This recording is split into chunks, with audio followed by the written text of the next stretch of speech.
कांग्रेस हर तरह की साजिश पर उतर आई। फाइटर जेट एयरफोर्स तक न पहुंच पाए, इसके लिए साजिशें की गई। आदरणीय सभापति जी, इस बात को भी हमें स्वीकार करना होगा कि मणिपुर में लगातार हिंसा की घटनाएं कम होती जा रही है। പോയ 10 വർഷങ്ങളിൽ കാണാത്ത പാർലമെന്റ് ജനാധിപത്യ കാഴ്ചകൾ ഇന്നലെ മണിപ്പൂർ വിഷയത്തിൽ പ്രധാനമന്ത്രിയുടെ മറുപടി പ്രസംഗത്തിലുടനീളം ജസ്റ്റിസ് ഫോർ മണിപ്പൂർ എന്ന മുദ്രാവാക്യം മോദിയുടെ ശബ്ദത്തിന് മീതെ പലപ്പോഴും മുഴങ്ങിക്കേട്ടെങ്കിൽ പാർലമെന്റിൽ ഇന്ന് വിശദമായ മറുപടി പറയുകയാണ് രാജ്യസഭയിൽ പ്രധാനമന്ത്രി മണിപ്പൂരിൽ. അവിടെയും എന്തുകൊണ്ട് ഒരിക്കൽ പോലും ഒന്ന് കത്തുനാട്ടിലേക്ക് മോദി പോകുന്നില്ല എന്ന ചോദ്യങ്ങളൊക്കെ ഉണ്ടെങ്കിലും ഇതുവരെ ഇല്ലാതിരുന്ന മറുപടിക്ക് രാഷ്ട്രീയ പ്രാധാന്യമുണ്ട്. മണിപ്പൂർ മാത്രമല്ല, വിലക്കയറ്റം, നീറ്റുമടക്കം വരുന്ന എല്ലാ വിഷയങ്ങൾക്കും ശക്തമായ പ്രതിപക്ഷത്തോടും മറുപടി പറയാതിരിക്കാനാവില്ല എന്ന ജനാധിപത്യ മര്യാദ പഠിക്കുകയാണോ പ്രധാനമന്ത്രി? മറുപടികൾ തനിയെ പറഞ്ഞതോ പ്രതിപക്ഷം പറയിച്ചതോ? പ്രിയ പ്രേക്ഷകർക്ക് എൻകൗണ്ടറിലേക്ക് സ്വാഗതം.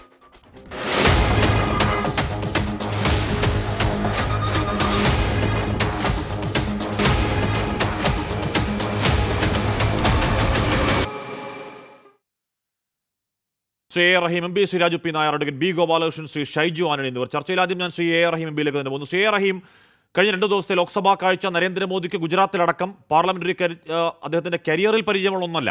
എന്ന് പറഞ്ഞാൽ ശക്തമായ പ്രതിപക്ഷ നേതാവിന്റെ കടന്നാക്രമണം അടക്കം അതിനോട് പ്രതിരോധിക്കാൻ ബാലക് ബുദ്ധി എന്നൊക്കെ പറഞ്ഞൊരു രാഷ്ട്രീയ പ്രസംഗം ലോക്സഭയിൽ നടത്തിയെങ്കിൽ ഇന്നിപ്പോൾ രാജ്യസഭയിൽ മണിപ്പൂരിനെ കുറിച്ചടക്കം ഇതുവരെ കാര്യമായി മിണ്ടാക്കാൻ കൂട്ടാക്കാതിരുന്നതിൽ മിണ്ടിത്തുടങ്ങുകയാണ്. സ്വാഗതം ചെയ്യണ്ടേ അങ്ങടക്കം പ്രതിപക്ഷം? ശ്രീ എ റഹീം. ആത്മാർത്ഥമായി പ്രശ്നങ്ങളെ അഭിസംബോധന ചെയ്യാനും തെറ്റായ നയങ്ങൾ തിരുത്താനും ജനങ്ങളോട് മുമ്പിൽ നമ്രശിരസ്കരായി നിൽക്കാനും തയ്യാറാകുന്നില്ല എന്നുള്ളതാണ് ഏറ്റവും പ്രധാനപ്പെട്ട പ്രശ്നം. ഇപ്പോൾ അധികാരം വല്ലാതെ മത്തുപിടിച്ച് ഇന്ത്യയുടെ പ്രധാനമന്ത്രി എത്രത്തോളം ജനാധിപത്യ വിരുദ്ധമാകും എന്നത് കഴിഞ്ഞ 2014 മുതലുള്ളൊരു കാലഘട്ടത്തിൽ വളരെ കൃത്യമായി നമ്മൾ കണ്ടിരുന്നതാണ്. എന്നാൽ അതിനുശേഷം അങ്ങ് പറഞ്ഞതുപോലെ ജനങ്ങളുടെ വലിയ സമ്മർദ്ദം, ഉത്തരേന്ത്യയിൽ പ്രത്യേകിച്ചും ഉത്തർപ്രദേശിൽ, ഫൈസാബാദിൽ, അയോധ്യയിലൊക്കെ BJPക്കുണ്ടായ കനത്ത തിരിച്ചടി അദ്ദേഹത്തിൻ്റെ നിലപാട് മാറ്റുമോ എന്ന് നമ്മൾ പ്രതീക്ഷിച്ചു. പക്ഷേ ഇന്ത്യയുടെ പാർലമെൻറ്റിൽ കണ്ട 2 കാഴ്ചകൾ വളരെ കൗതുകത്തോടെ വളരെ സൂക്ഷ്മമായി നോക്കേണ്ടതാണ്. ഒന്ന്, വഴങ്ങാൻ തീർത്തും വകവെച്ചു തരാത്ത ഇന്ത്യയുടെ പ്രധാനമന്ത്രിയെ മാത്രമല്ല ഭരണപക്ഷത്തെ ആകെ കാണാൻ കഴിയും. എന്തായിരുന്നു BJPയുടെ ഒരു പൊളിറ്റിക്കൽ ലൈൻ ഈ തിരഞ്ഞെടുപ്പിന് ശേഷം? പരിമിതമായ ദിവസങ്ങളിലാണ് ഇത്തവണ പാർലമെൻറ്റിൻ്റെ ഇരുസഭകളും ചേർന്നത്. അതിലൊന്ന് സംയുക്ത സമ്മേളനമായിരുന്നു. അതിനു മുമ്പുള്ള രാഷ്ട്രീയ നീക്കങ്ങൾ, പ്രോടൈം സ്പീക്കറുടെ തിരഞ്ഞെടുപ്പ്, ഡെപ്യൂട്ടി സ്പീക്കർ ആർക്ക് കൊടുക്കും എന്നതിനെ ചൊല്ലിയുള്ള അഭ്യൂഹങ്ങൾ. നോക്കൂ, ഇത്തരം സന്ദർഭങ്ങളിൽ ജനാധിപത്യത്തോട് വഴങ്ങാനല്ല, മറിച്ച് ഏറ്റുമുട്ടാനായിരുന്നു ധിക്കാരത്തോടെ ജനാധിപത്യ വിരുദ്ധമായ സമീപനം സ്വീകരിക്കാനായിരുന്നു നരേന്ദ്രമോദി ഗവൺമെൻറ് തയ്യാറായത്, BJP നേതൃത്വം തയ്യാറായത് എന്നുള്ളത് അവർ ജനാധിപത്യത്തെ പുല്ലുപോലും വകവയ്ക്കുന്നില്ല എന്നതിൻ്റെ തെളിവായിരുന്നു. മറ്റൊന്ന്, പാർലമെൻറ്റിനകത്ത് ലോക്സഭയിൽ മണിപ്പൂരിലെ അംഗത്തിന് സംസാരിക്കാനുള്ള അവസരം കൊടുക്കണമെന്ന ആവശ്യത്തോട് പോലും തികച്ചും നെഗറ്റീവായിട്ടാണ് പെരുമാറിയത്. മറ്റൊരു കാര്യം, മണിപ്പൂരിനെ കുറിച്ച് ഇന്ന് രാജ്യസഭയിൽ അദ്ദേഹം സംസാരിച്ചു എന്ന് പറഞ്ഞു. രാജ്യസഭയിലേക്ക് വരികയാണ് ഞാൻ. രാജ്യസഭയിലേക്ക് എത്തുമ്പോൾ മണിപ്പൂരിനെ കുറിച്ച് മിണ്ടാൻ അദ്ദേഹം സന്നദ്ധമായിരിക്കുന്നു. പക്ഷെ മണിപ്പൂരിനെ കുറിച്ച് മിണ്ടിയതെന്താണ്, പറഞ്ഞതെന്താണ്? മണിപ്പൂരിനെ കുറിച്ച് യഥാർത്ഥത്തിൽ മണിപ്പൂരിൻ്റെ പ്രശ്നങ്ങളെ അഡ്രസ്സ് ചെയ്യേണ്ടത് ഇങ്ങനെയല്ലല്ലോ.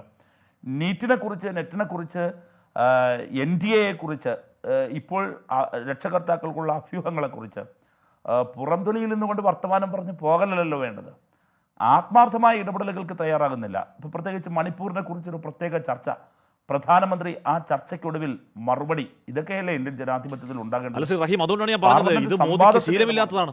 ശ്രീ റഹീം, ഞാൻ തുടക്കത്തിൽ പറഞ്ഞത് മോദിക്ക് ശീലമില്ലാത്ത ഒന്നാണ് ഈ ജനാധിപത്യ മര്യാദ, പ്രതിപക്ഷത്തെ കേൾക്കൽ. നിങ്ങൾ എന്ത് വേണേ പറഞ്ഞോ, എനിക്ക് വലിയ കാര്യമൊന്നുമില്ല എന്ന ആറ്റിറ്റ്യൂഡ്, അതിൽ നിന്നൊക്കെ മാറി വരണ്ടേ? മാറ്റത്തിന്റെ പാതയിൽ പറഞ്ഞു തുടങ്ങുന്നു ചെയ്യുന്നുണ്ടല്ലോ റഹീം, അതിനെ സ്വാഗതം ചെയ്യേണ്ടേ എന്നുള്ളതാണ് ചോദ്യം. അല്ല അതിനെ സ്വാഗതം ചെയ്യാൻ പാകത്തിലായിട്ടില്ല എന്നുള്ളതാണ് പ്രശ്നം. നിർബന്ധപൂർവം ഞങ്ങൾ രാജ്യസഭയിൽ ഇപ്പോൾ നല്ല വ്യത്യാസമുണ്ടല്ലോ നമ്പറിൻ്റെ കാര്യത്തിൽ.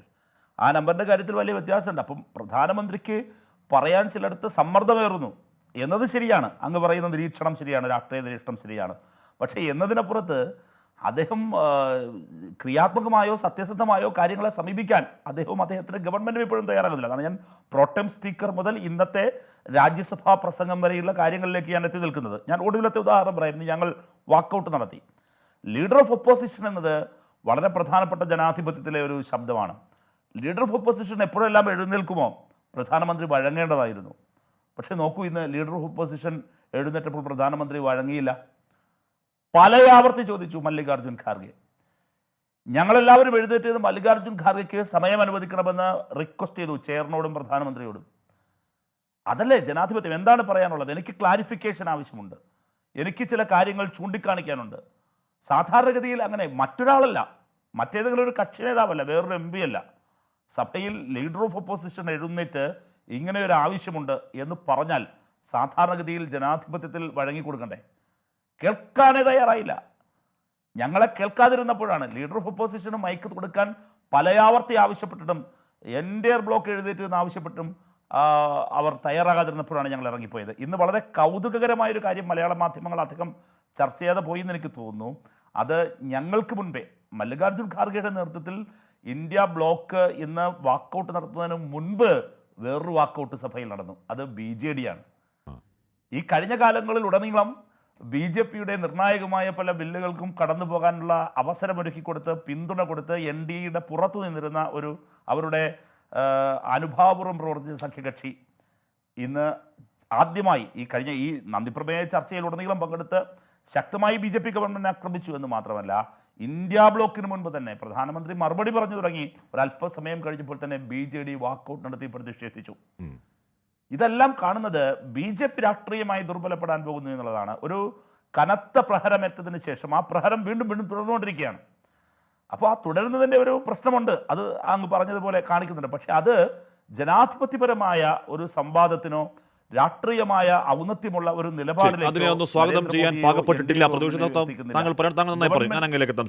ഇപ്പോൾ BJDയുടെ കാര്യം, ഒഡീഷയിൽ അവരെ വിഴുങ്ങി BJP അധികാരം പിടിച്ചു. ഇനിയിപ്പോൾ എന്താണ്, മഴയൊക്കെ പെയ്ത് തോർന്നിട്ട് ഇനിയും BJPയുടെ കൂടെ നിൽക്കുന്ന അർത്ഥമില്ല എന്ന തിരിച്ചറിവാവില്ലേ? അതല്ലാതെ ആത്മാർത്ഥമായി നിൽക്കില്ല. പോട്ടെ, ഞാൻ അങ്ങനെയൊക്കെ എത്താം. ശ്രീ B. ഗോപാലകൃഷ്ണൻ, ഇന്നലെ മോദി സംസാരിക്കുമ്പോൾ ജസ്റ്റിസ് ഫോർ മണിപ്പൂർ മുദ്രാവാക്യങ്ങൾ മറന്നേക്കും. പക്ഷേ ഇന്നർ മണിപ്പൂരിലെ കോൺഗ്രസ് MP ബിമോൽ അഖോയ് ജാം, താങ്കൾ കേട്ടുണ്ടാകണം, എന്തൊരു പൊട്ടിത്തെറിയായിരുന്നു. അവിടെ പിന്നിപ്പറഞ്ഞ ഭൂമിയെക്കുറിച്ച്, 60,000-ഓളം വീട് നഷ്ടപ്പെട്ടവരെക്കുറിച്ച്, ബലാത്സംഗം ചെയ്യപ്പെട്ട സ്ത്രീകളെക്കുറിച്ച്, കൊലകളെക്കുറിച്ച്, കൊള്ളുവെപ്പുകളെക്കുറിച്ച് അനുഭവങ്ങളിൽ അദ്ദേഹം കരഞ്ഞില്ല എന്നുള്ള ആഞ്ഞടിക്കുകയായിരുന്നു. യഥാർത്ഥത്തിൽ മോദി ഇന്ന് അതിന് കൃത്യമായി മറുപടി പറയാൻ നിർബന്ധിതമായതല്ലേ ശ്രീ B. ഗോപാലകൃഷ്ണൻ? ഇനി പഴയ പോലെ അവഗണിച്ചു പോകാൻ കഴിയില്ലെന്ന ബോധ്യമാണെങ്കിൽ നല്ല ബോധ്യമാണ് ശ്രീ B. ഗോപാലകൃഷ്ണൻ. എൻ്റെ ആഷ്മി, നിങ്ങൾ കൊല്ലം കുറേ ആയില്ലേ നരേന്ദ്രമോദിയുടെ മെക്കെട്ട് കയറാൻ തുടങ്ങിയിട്ട്? അത് ഇന്നും ഇന്നലെ തുടങ്ങിയതല്ലല്ലോ. അത് നരേന്ദ്രമോദിജി ഗുജറാത്തിലെ മുഖ്യമന്ത്രി ആയിരുന്ന കാലത്തും നിങ്ങളുടെ സ്റ്റാൻഡ് ഇത് തന്നെയാണ്. അദ്ദേഹം ഒറ്റയ്ക്ക് BJPയെ നയിച്ച് അദ്ദേഹം BJPക്ക് മഹാഭൂരിപക്ഷം മേടിക്കൊടുത്തപ്പോഴും നിങ്ങളുടെ സ്റ്റാൻഡ് ഇത് തന്നെയാണ്. ഇന്ത്യൻ ചരിത്രത്തിൽ സമീപകാലത്ത് ഇല്ലാത്ത വണ്ണം, അല്ലെങ്കിൽ നെഹ്റു ഒഴിച്ച് ബാക്കി ആർക്കും കിട്ടാത്ത ആ ഒരു അംഗീകാരം രണ്ടാം തവണയും മൂന്നാം തവണയും BJP മോദിയുടെ നേതൃത്വത്തിൽ അധികാരത്തിൽ വന്നപ്പോഴും ഹാഷ്മി, താങ്കൾക്കോ കേരളത്തിലെ മാധ്യമ പ്രവർത്തകർക്കോ വലിയ മാറ്റമൊന്നുമില്ല. നരേന്ദ്രമോദിയെ ആക്രമിക്കുക, നരേന്ദ്രമോദിക്കെതിരെ സംസാരിക്കുക, ദാ വരുന്നേ ഫാസിസം എന്ന് വിളിച്ചു കൂവി ഓടി രക്ഷപ്പെടുക, ഇതൊക്കെ കൊല്ലം കുറേയായി നടക്കുന്നു. ഇപ്പം നിങ്ങൾ പറയുന്നു, ഇന്നലെ വരെ നിങ്ങൾ പറഞ്ഞു മണിപ്പൂരിനെ പറ്റി മിണ്ടിയില്ല. ഇന്ന് മണിപ്പൂരിനെ പറ്റി പറഞ്ഞപ്പോൾ ദാ മണിപ്പൂരിനെ പറ്റി പറഞ്ഞു, കുറച്ചേ പറഞ്ഞുള്ളൂ. ഞങ്ങൾക്ക് സൗകര്യമുള്ള അത്ര പറയും. മണിപ്പൂരിനെ കുറിച്ച് പറയണോ വേണ്ടയോ എന്ന് പ്രധാനമന്ത്രി തീരുമാനിക്കും. അദ്ദേഹം പറയേണ്ട സ്ഥലത്ത് പറയേണ്ട പറയും, പറയേണ്ട കാര്യം പറ്റില്ല. പ്രതിപക്ഷം മറുപടി പറയിപ്പിക്കും. അതിന്ന് രാജ്യസഭയിൽ കണ്ടതാണ്. എന്ന് പറഞ്ഞാൽ ലോക്സഭയിൽ ഈ നമ്മുടെ പ്രിയപ്പെട്ട പ്രധാനമന്ത്രി നരേന്ദ്രമോദിയെ കൊണ്ട് മണിപ്പൂരിനെ കുറിച്ച് എന്തെങ്കിലും ഒന്ന് വാക്ക് മിണ്ടിക്കാൻ, ഇല്ല മണിച്ചിത്രത്താഴിൽ നാഗവല്ലിയെ ആവാഹനക്കളത്തിലേക്ക് കൊണ്ടുവരുന്നത് പോലെ അവർക്ക് അവിശ്വാസ പ്രമേയം അടക്കം സഭയിൽ കൊണ്ടുവരേണ്ടി വന്നു ആ വാക്കിൽ എന്തെങ്കിലും ഒന്ന് മിണ്ടിക്കാൻ. ഇന്നൊരു അവിശ്വാസ പ്രമേയം ഇല്ലാതെ സഭയിൽ ഏതാണ്ട് ഡീറ്റെയിൽ ആയി തന്നെ മണിപ്പൂരിനെ കുറിച്ച് പ്രധാനമന്ത്രി പറഞ്ഞെങ്കിൽ ഇനി അങ്ങനെ താങ്കൾ നേരത്തെ പറഞ്ഞ പോലെ ഞങ്ങൾക്ക് തോന്നുമ്പോൾ പറയും എന്ന ധാർഷ്ട്യം പറ്റില്ല. അതുകൊണ്ടാണ് B. ഗോപാലകൃഷ്ണൻ ഇന്നത് പറയല്ലേ അങ്ങ്? ഒന്നുമില്ലാന്ന്. ഇന്ത്യ ഭരിക്കുന്നത് BJP ആണെങ്കിൽ, BJP സഖ്യകക്ഷിയാണെങ്കിൽ, പ്രധാനമന്ത്രി നരേന്ദ്രമോദി ആണെങ്കിൽ അദ്ദേഹം പറയേണ്ടടുത്ത് പറയേണ്ട കാര്യങ്ങൾ കൃത്യമായി അദ്ദേഹം പറയും. അതിനകത്ത് അദ്ദേഹത്തിന് യാതൊരു സങ്കോചവും ഇല്ല. ഞാൻ കുറേ നാളായല്ലോ നിങ്ങൾ ഈ മണിപ്പൂർ എന്താ ഈ മണിപ്പൂർ എന്ന് പറഞ്ഞാൽ ഇത്രയേറെ BJPക്ക് ഒരു വിരുദ്ധത മണിപ്പൂരിലെന്താ? 1947 ഇന്ത്യ സ്വാതന്ത്ര്യം പ്രഖ്യാപിക്കുന്ന സമയത്തുണ്ട് ഈ മണിപ്പൂരിലെ പ്രശ്നം. 1919 ബ്രിട്ടീഷുകാർ തുടങ്ങിയതാണ് മണിപ്പൂരിലെ പ്രശ്നം. എത്രയോ കലാപങ്ങൾ മണിപ്പൂരിലുണ്ടായി. ഞാനിപ്പോൾ ഇവിടെ വെച്ചത് താങ്കൾ എന്തായാലും ഇതിന് ചോദിച്ചതുകൊണ്ട് ഞാൻ പറയുക, ഈ മണിപ്പൂരിലെ ഈ അക്രമത്തിൻ്റെ പിന്നിൽ ഈ കോൺഗ്രസ് അടക്കമുള്ള ഇന്ത്യ സഖ്യത്തിന് പങ്കുണ്ട് എന്ന് പറഞ്ഞാൽ അത് നിഷേധിക്കാൻ പറ്റില്ല. എന്താ കാരണം എന്ന് ഞാൻ പറഞ്ഞുതരാം. കഴിഞ്ഞ 9 വർഷമായി മണിപ്പൂരിൽ ഒരു പ്രശ്നം ഉണ്ടായിരുന്നില്ല. എന്നാൽ അതേ സമയത്ത് 1947 ശേഷം മണിപ്പൂരിൽ ഏറെ കലാപങ്ങൾ ഏറെ കാലഘട്ടത്തിലുണ്ടായി. ഇന്ന് ബഹുമാനപ്പെട്ട പ്രധാനമന്ത്രി അത് ചൂണ്ടിക്കാണിച്ചു. 10 വർഷം രാഷ്ട്രപതി ഭരണമുണ്ടായി. 1993 48 നിരവധി വർഷങ്ങളിൽ മണിപ്പൂരിൽ കലാപങ്ങളുണ്ടായി. ആയിരക്കണക്കിന് ആളുകൾ കൊല്ലപ്പെട്ടു. നീണ്ട കലാപം 8-9 മാസം നീണ്ടു നിന്നു. അന്നൊന്നും കേരളത്തിൽ താങ്കൾ മാധ്യമപ്രവർത്തകരായിട്ട് ഇപ്പോൾ എത്ര കൊല്ലമായി ഹാഷ്മി? എൻ്റെ ഒരു ചുരുങ്ങിയ അളവ് വെച്ചിട്ട് ഒരു 10-25 കൊല്ലമെങ്കിലും ആയിട്ടുണ്ടാവും ഞാൻ വിശ്വസിക്കുന്നു. ഈ 10-25 കൊല്ലത്തിൽ ഈ 2020 എത്രയായിട്ടുണ്ടാവും എനിക്കറിയില്ല. എന്തായാലും താങ്കൾ അല്ലെങ്കിൽ താങ്കളുടെ 13 താങ്കളുടെ 24 എൻ്റെയും താങ്കളുടെയും എല്ലാം പ്രിയപ്പെട്ട ശ്രീകണ്ഠൻ സാറുണ്ടല്ലോ, അദ്ദേഹം മാധ്യമപ്രവർത്തകനായിട്ട് വർഷങ്ങളായിട്ടുണ്ട്. അദ്ദേഹത്തിനോട് ചോദിച്ചു നോക്കി, എന്നെങ്കിലും ഒരു ദിവസം ഇന്നത്തെ പോലെ, ഞാൻ വസ്തുനിഷ്ഠമായി ചോദിക്കുക, ഇന്നത്തെ പോലെ മണിപ്പൂർ ചർച്ച ചെയ്യപ്പെട്ടിട്ടുണ്ടോ? 1993 മണിപ്പൂർ ഈ കേരളത്തിൽ ചർച്ച ചെയ്യപ്പെട്ടിട്ടുണ്ടോ? ഈ ഇന്ത്യയിൽ ചർച്ച ചെയ്യപ്പെട്ടിട്ടുണ്ടോ? ഇല്ല. ഇപ്പം ചർച്ച ചെയ്യപ്പെടാൻ കാരണം എന്താ? ഇപ്പം ചർച്ച ചെയ്യപ്പെടാൻ കാരണം നരേന്ദ്രമോദി സർക്കാർ അധികാരത്തിൽ വന്നതിന് ശേഷം ഞങ്ങൾ എടുത്തിട്ടുള്ള ഒരു സ്റ്റാൻഡുണ്ട്. ആ സ്റ്റാൻഡിലെ ഏറ്റവും പ്രധാനപ്പെട്ട സ്റ്റാൻഡ് എന്ന് പറയുന്നത് വടക്ക് കിഴക്കൻ സംസ്ഥാനങ്ങളെ മുഴുവനും വികസനത്തിൻ്റെ പാതയിൽ കൊണ്ടുവരിക എന്നുള്ളതായിരുന്നു. ഇപ്പോൾ ഇംഫാലിൽ നിന്ന് തായ്ലാൻഡിലേക്ക് ഒരു കോറിഡോർ ഏതാണ്ട് പണി കഴിഞ്ഞു. ആ കോറിഡോറിൻ്റെ പണിയടക്കം ഇന്നുവരെ കോൺഗ്രസിൻ്റെ ഭരണകാലത്ത് എത്താത്ത എല്ലാ സൗകര്യങ്ങളും, എയർപോർട്ട് അടക്കം റെയിൽവേ ട്രാക്ക് അടക്കം പല സൗകര്യങ്ങളും നോർത്ത് ഈസ്റ്റിൽ വന്നപ്പോൾ ഈസ്റ്റ് എന്ന് പറയപ്പെടുന്ന ഈ സംസ്ഥാനങ്ങളിൽ കലാപമുണ്ടാക്കാൻ സമീപ രാഷ്ട്രങ്ങൾ ശ്രമിച്ചു. അതിലെ പ്രധാനപ്പെട്ട രാജ്യമാണ് ചൈന. ആ രാജ്യത്തെ ചൈന ഈ മണിപ്പൂരടക്കം കലാപമുണ്ടാക്കാൻ ശ്രമിച്ചതിൻ്റെ ഭാഗമല്ലേ? ഞാനതിൻ്റെ ഒരു ഉദാഹരണം കൂടി പറയാം. ഈ നോർത്ത് ഈസ്റ്റ് മുഴുവനും BJPയുടെ കയ്യിൽ വന്നു. ക്രൈസ്തവ ശക്തികൾ ഭൂരിപക്ഷമുള്ള, ക്രൈസ്തവ സമൂഹം ഭൂരിപക്ഷമുള്ള നാഗാലാൻഡ് അടക്കം, മിസോറാം അടക്കം, അരുണാചൽ പ്രദേശ് അടക്കം ഭാരതീയ ജനതാ പാർട്ടി അധികാരത്തിൽ വന്നു. ഗോവയിൽ അധികാരത്തിൽ വന്നു. ക്രൈസ്തവ ശക്തികൾ അതിശക്തമായ ജനസംഖ്യയുള്ള സ്ഥലങ്ങളിൽ BJP അധികാരത്തിൽ വരുന്നത് കണ്ട് സഹിക്കാൻ ചൈനയായിരുന്നു അതിന് പിന്നിലെങ്കിൽ ഇന്ന് പ്രധാനമന്ത്രി നരേന്ദ്രമോദിക്കാണ് ആധികാരികമായി രാജ്യസഭയിൽ പറയാൻ കഴിയുക. അതിനാധാരമായ തെളിവ് എന്തെങ്കിലും ഉണ്ടെങ്കിൽ, അതിന് ആധാരമായ എന്തെങ്കിലും ഡീറ്റെയിൽസ് ഉണ്ടെങ്കിൽ അത് പ്രധാനമന്ത്രി രാജ്യസഭയിൽ ഉത്തരവാദിത്തോടെ പറയാം. അദ്ദേഹം അത് പറഞ്ഞില്ല. രണ്ടാമത് ഇന്ത്യ സഖ്യമാണ് അതിന്റെ പിന്നിൽ എന്ന് ശ്രീ ബി ഗോപാലകൃഷ്ണൻ താങ്കൾ പറഞ്ഞെങ്കിൽ അതിനും ആധികാരികമായ തെളിവുണ്ടെങ്കിൽ പ്രധാനമന്ത്രിക്ക് ഇന്ന് രാജ്യസഭയിൽ പറയാം. അപ്പൊ ചുമ്മാ ആകാശത്തേക്ക് വെടിവെക്കലാണ്. ഇനി താങ്കൾ ഇന്ത്യ സഖ്യം അതിൽ ആരോപിക്കുകയാണെങ്കിൽ, ഞാൻ ഒന്ന് പറഞ്ഞോട്ടെ ബി ഗോപാലകൃഷ്ണൻ, താങ്കൾ ഇന്ത്യ സഖ്യത്തിന്റെ പങ്ക് അതിൽ ആരോപിക്കുകയാണെങ്കിൽ RSSന്റെ മുഖമാസികയായ ഓർഗനൈസർ ആരോപിക്കുന്നത് അവിടെ ക്രൈസ്തവ ചർച്ചിന്റെ പങ്കാണ്. അവർ തിരുത്തിയിട്ടില്ല. ബി ഗോപാലകൃഷ്ണൻ, ഞാൻ കഴിഞ്ഞോ എന്നാ ഇനി ഞാൻ തിരിച്ചു ചോദിക്കട്ടെ. അവിടെ ഞാൻ ചോദിക്കുന്നതിനും താങ്കൾ ഉത്തരം പറയണം.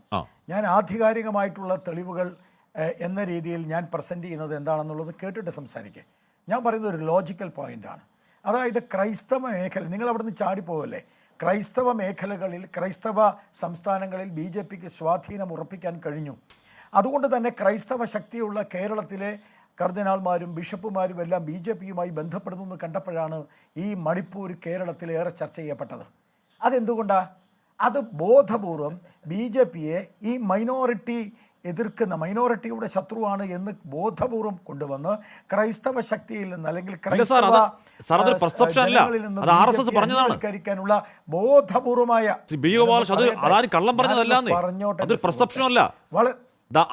ഓർഗനൈസർ എന്ന് പറയുന്ന RSSന്റെ മുഖപത്രത്തിൽ Manipur backed by churches and militant groups protest against state demand of Meitei community turn violent ഇപ്പോഴും കിടപ്പാണ്. അവിടെ ക്രൈസ്തവ ചർച്ചുകൾ ആസൂത്രണം ചെയ്തുണ്ടാക്കിയ കലാപമാണെന്ന് RSS പറഞ്ഞ് ഇപ്പോഴും കിടപ്പാണ് സർ ഓർഗനൈസറിൽ. പറയട്ടെ, താങ്കൾ പറയാണോ ഇന്ത്യ സഖ്യമാണ് പിന്നിൽ? ഞാൻ വളരെ ഞാനെന്ന് പറയട്ടെ, ഞാൻ വളരെ ശാന്തമായിട്ടാണ് സംസാരിക്കുന്നത്. നിങ്ങൾ ബഹളം വെക്കണ്ട, ഞാൻ പറഞ്ഞതിന് ശേഷം ചോദിച്ചോളൂ. അപ്പോൾ സ്വാഭാവികമായിട്ടും എന്തുകൊണ്ട് കേരളത്തിൽ, എൻ്റെ പോയിന്റ് എന്താ നിങ്ങൾ മനസ്സിലാക്കുക, എന്തുകൊണ്ട് കേരളത്തിൽ മണിപ്പൂർ ഇത്രയേറെ ചർച്ച ചെയ്യപ്പെട്ടു? അപ്പം മണിപ്പൂർ കേരളത്തിൽ ചർച്ച ചെയ്യപ്പെടാൻ ക്രൈസ്തവ സഹോദരങ്ങളുമായി BJP ബന്ധപ്പെടാതിരിക്കാൻ, അവരുമായിട്ടുള്ള സ്വാധീനം ഉണ്ടാക്കാതിരിക്കാൻ ഇതിൻ്റെ എല്ലാം പിന്നിൽ പ്രവർത്തിക്കുന്ന ചില ഗ്രൂപ്പുകളുണ്ട്. ക്രൈസ്തവതയാണ് അതിന്റെ കലാപത്തിന് പിന്നിൽ RSS പറഞ്ഞതാണ് ഞാൻ പിന്നെ ആവർത്തിക്കുന്നത്. ആ ക്രൈസ്തവ ചർച്ചാണ് ആ കലാപത്തിന് പിന്നിൽ എന്ന് അങ്ങയുടെ മാതൃസംഘടന RSS പറയുന്നു എന്ന് ഞാൻ പിന്നെ പറയുകയാണ് രേഖാപരമായ തെളിവുമായി. അങ്ങെന്താണ് അതിനെക്കുറിച്ച് ഒഴിഞ്ഞു മാറുന്നത്? ഞാൻ ഒഴിയുന്നില്ല, ഞാൻ പറയുകയാണെന്ന് നിങ്ങളൊന്ന് ശാന്തമായി ഒരു മിനിറ്റ് എനിക്കൊന്ന് അനുവദിച്ചതാപ്പാ. ഇതെന്തൊരു കഷ്ടമായത്. അപ്പോൾ സ്വാഭാവികമായിട്ടും ഈ മണിപ്പൂരിനെ കുറിച്ച് ഇത്രയേറെ ചർച്ച ചെയ്യപ്പെടാനുള്ള കാരണത്തിൻ്റെ പിന്നിൽ കാതലായ ഒരു വിഷയമുണ്ട്. ആ കാതലായ വിഷയം ഇന്ത്യയെ തകർക്കുക എന്ന വിദേശ ശക്തികളുടെ സ്വാധീനത്തിൻ്റെ അടിസ്ഥാനത്തിൽ വിദേശത്തും ഈ ദേശത്തും നടത്തുന്ന കുൽസിതമായ ശ്രമങ്ങളുടെ ഭാഗമാണ്. അതുകൊണ്ട് തന്നെ ട്രൈബൽ ഗ്രൂപ്പാണ്. നിങ്ങളിപ്പോൾ RSSൻ്റെ മുഖപത്രം, RSSന് ഓർഗനൈസർ എന്ന് പറയുന്നത് RSSൻ്റെ മുഖപത്രമാണോ എന്ന് ചോദിച്ചാൽ RSSൻ്റെ മുഖപത്രമല്ല. RSS കേസരി RSSൻ്റെ മുഖപത്രമാണെന്ന് ചോദിച്ചാൽ സ്വാഭാവികമായിട്ടും കേസരിയിൽ RSSൻ്റെ സ്വാധീനത്തിൽ ധാരാളം ലേഖനങ്ങൾ വരും. അതുപോലെ തന്നെ ഇപ്പം ഞാൻ എഴുതിയിട്ട് ഒരു ലേഖനമുണ്ട്. ആ ലേഖനം എന്താണെന്നറിയോ നിങ്ങൾക്ക്? നെഹ്റുവിനെ ഗാന്ധിയെ തമ്മിൽ താരതമ്യം ചെയ്തുകൊണ്ട് വാസ്തവത്തിൽ ഉന്നം തെറ്റിപ്പോയി നാഥുറാം ഗോഡ്സെക്ക് എന്നെഴുതിയ ആളാണ് ഞാൻ. അത് RSSന് അംഗീകരിക്കാൻ കഴിഞ്ഞില്ല. അതുകൊണ്ട് അന്ന് ആ മാസിക പ്രസിദ്ധീകരിച്ചിരുന്ന ആ ലേഖനം പ്രസിദ്ധീകരിച്ച അന്നത്തെ ചീഫ് എഡിറ്ററെ ആ സ്ഥാനത്ത് നിന്ന് മാറ്റി.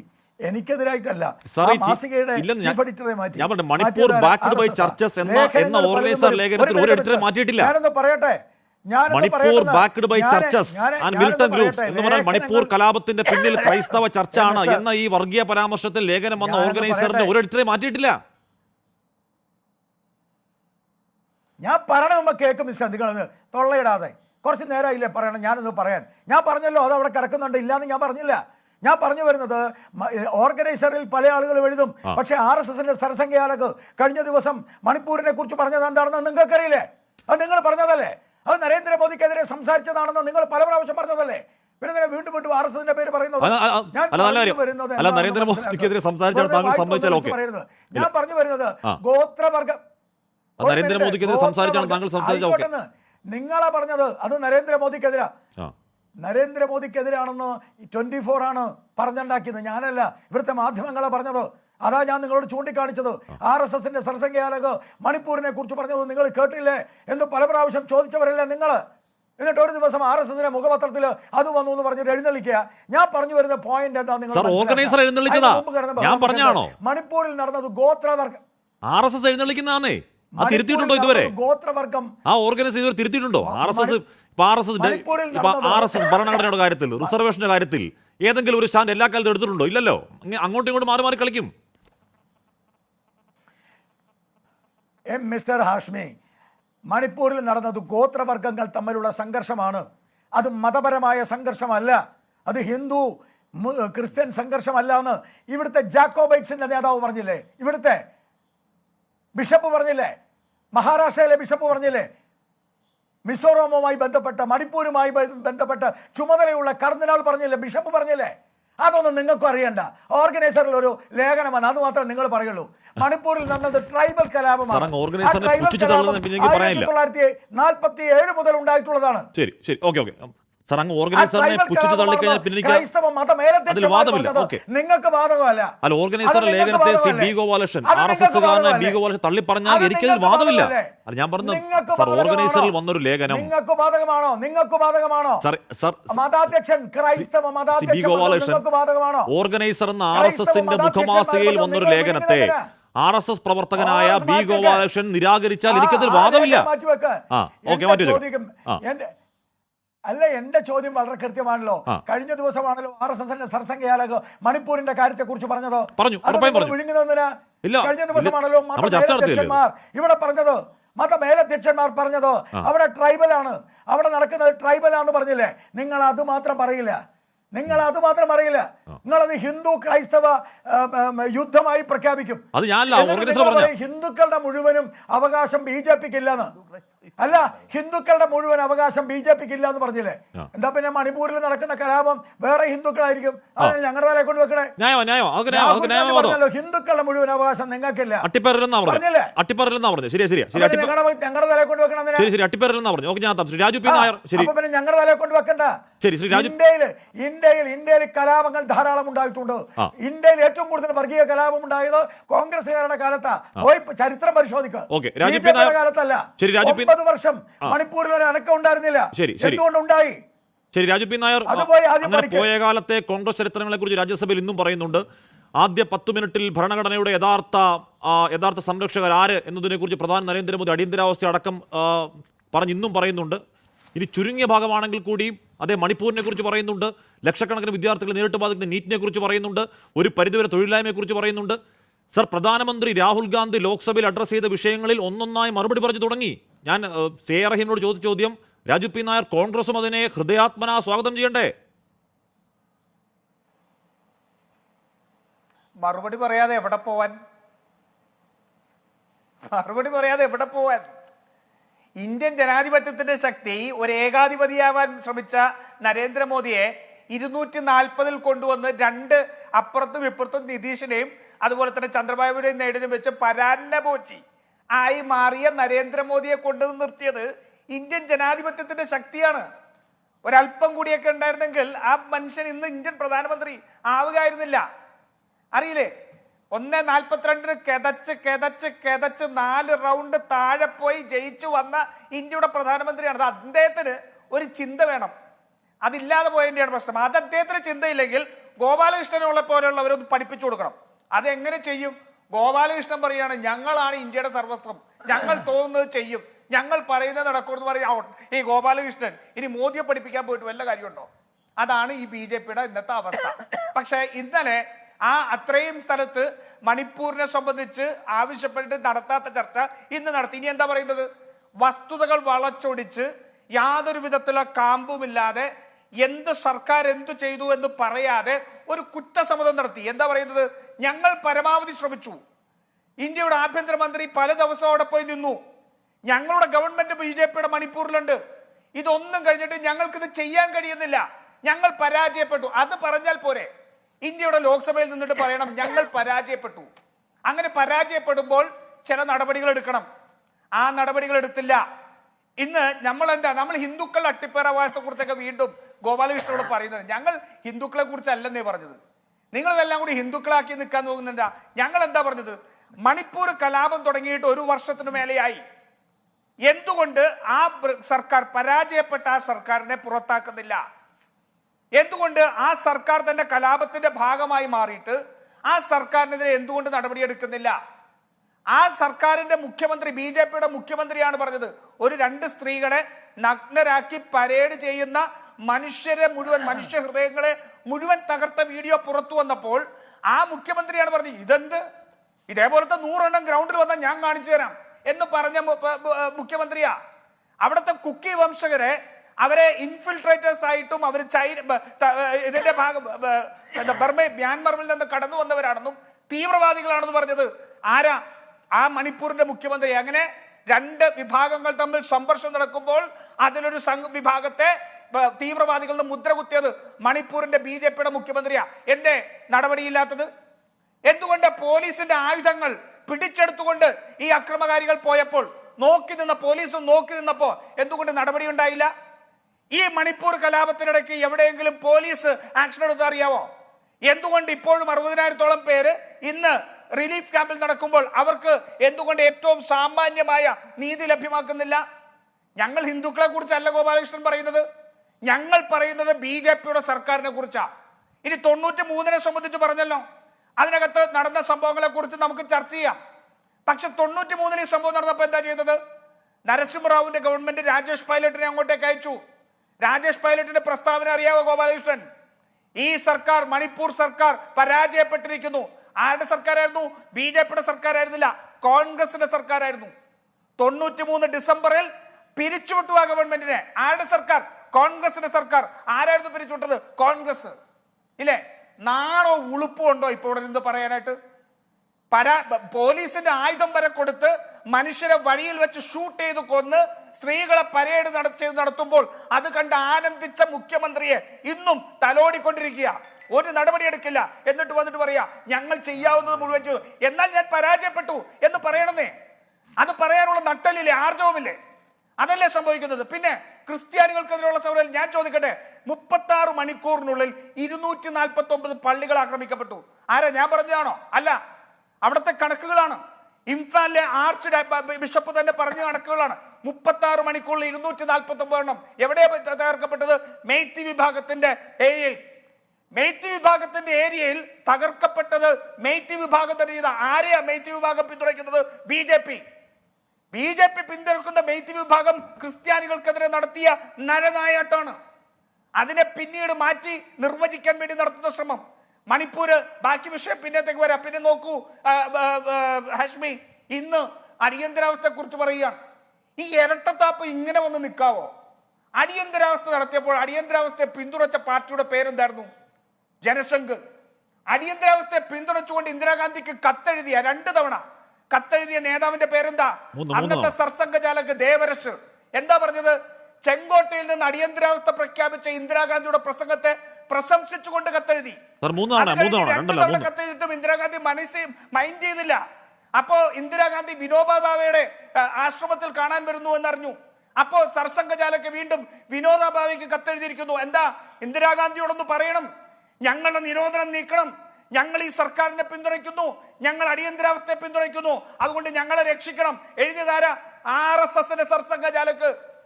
ഇല്ലേ? 30 RSSന്റെ നേതാക്കന്മാർ നവംബർ 1976 ഇന്ദിരാഗാന്ധിക്ക് കത്തെഴുതിയില്ലേ?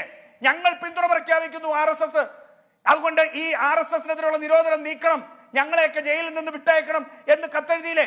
ഡോക്യുമെന്റ് ഓഫ് സറണ്ടർ ഉണ്ടാക്കിയില്ലേ? എപ്പോഴാണ്? അത് കഴിയുമ്പോൾ ഒരു ചരിത്രം കൂടി പറയാം. ഡിസംബർ 1976 അടൽ ബിഹാരി വാജ്പേയി അവിടെ ഓം മേത്തയെ വിളിച്ചു വരുത്തി ചർച്ച ചെയ്യുന്നു. എന്നിട്ട് പറയുന്നു ജനസംഘം ഇതിനെ പിന്തുണയ്ക്കാം, ഞങ്ങളെ എല്ലാം വിടണം. അങ്ങനെ ഓം മേത്തയായിട്ട് കണ്ടു എന്നറിഞ്ഞപ്പോൾ അന്നത്തെ ABVP പ്രസിഡന്റ് ഓടി വാജ്പേയി അടുത്തേക്ക് ചെന്നു. അദ്ദേഹം ചോദിച്ചു എന്താ സംഭവിച്ചത്? അദ്ദേഹം പറഞ്ഞു നിങ്ങൾ കാണിച്ചത് തെമ്മാടിത്തരം. ഗുജറാത്തിലെ നവനിർമ്മാൺ മൂവ്മെന്റിന്റെ പ്രകാരമായി നിങ്ങൾ നടത്തിയ കലാപങ്ങളും അക്രമങ്ങളുമാണ് ഈ അവസ്ഥയിലേക്ക് എത്തിച്ചത്. നിങ്ങൾ പോയി ഇന്ദിരാഗാന്ധിയോട് മാപ്പ് പറയാം. ചരിത്രമാണ് ഗോപാലകൃഷ്ണൻ, ഇതെല്ലാം ചരിത്രമാണ്. ആ RSS എപ്പോഴെന്നറിയോ ഹാഷ്മി? ഈ ഡോക്യുമെന്റ് ഓഫ് സറണ്ടർ ഉണ്ടാക്കുന്നത് ജനുവരി 1977. സറണ്ടർ ചെയ്യാനുള്ള ഡോക്യുമെന്റ് ഉണ്ടാക്കി 1977 ഫെബ്രുവരി എമർജൻസി വിഡ്രോ ചെയ്തു. ആവശ്യമൊന്നുമില്ല. കീഴടങ്ങൽ കരാറിന് ആവശ്യം വന്നില്ല. തെറ്റുകൾ നടക്കുമ്പോൾ ഇന്ന് പ്രധാനമന്ത്രി പറയുന്നുണ്ടായിരുന്നല്ലോ,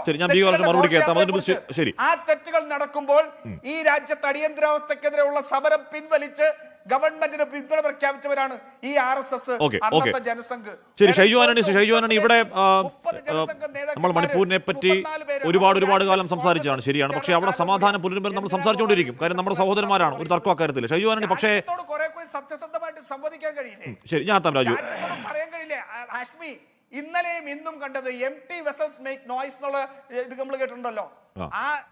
ശരി രാജു, ഞാൻ അങ്ങോട്ട് കോൾ കേട്ടോ, ഞാൻ അങ്ങനെ എത്താം. ഷൈജു ആന്റണി, ഇവിടെ രാഹുൽ മണിപ്പൂരിനെ പറ്റി അവിടെ സമാധാനം പുനരാരംഭിക്കും വരെ അവിടുത്തെ MP പറയും മട്ടിൽ അവിടുത്തെ ഡിസ്പ്ലേസ്ഡ് ആയ 10,000-40,000 ആളുകൾക്ക് അവരുടെ വീടുകളിലേക്ക് തിരികെ വരും വരെ സമാധാനം പുനരുവരും നമ്മൾ സംസാരിക്കും. പക്ഷേ ശ്രീ ഷൈജു ആന്റണി, അവിടെ രാഹുൽ ഗാന്ധി ലോക്സഭയിൽ പറയുന്നതിലെ പ്രധാനപ്പെട്ട വാക്കുകൾ ധർണാമത് ധറാവോമത്ത് എന്നുള്ളതാണ്. പേടിക്കരുത്. അദ്ദേഹത്തിൻ്റെ ആ പ്രസംഗത്തിൻ്റെ തീം അത്രയും ധറാവോമത്ത് എന്ന് തന്നെയാണല്ലോ. ഷൈജു ആന്റണി, ചില ജനാധിപത്യ വിശ്വാസികളായ രാഷ്ട്രീയ നിരീക്ഷകർ പറയുന്നുണ്ട്, പാമ്പ് അതിൻ്റെ പടമൂരി പോകുന്നത് പോലെ എന്തോ ഒന്ന് അവരുടെ ഹൃദയത്തിൽ നിന്നൊരു പേടി അങ്ങ് മാറിപ്പോയി എന്ന് പറയുന്നുണ്ട്. ഇപ്പോൾ രാഹുൽ ഗാന്ധി പറഞ്ഞത് സഭയോട് മാത്രമാവില്ല, രാഹുൽ ഗാന്ധി പറഞ്ഞത് അങ്ങനെ ഉള്ളിൽ പേടിയുണ്ടായിരുന്ന ജനാധിപത്യ വിശ്വാസികളോട് കൂടിയാണ്. അത് ഫലം കാണുന്നു എന്ന് വിശ്വസിക്കാറായോ ഷൈജു ആന്റണി?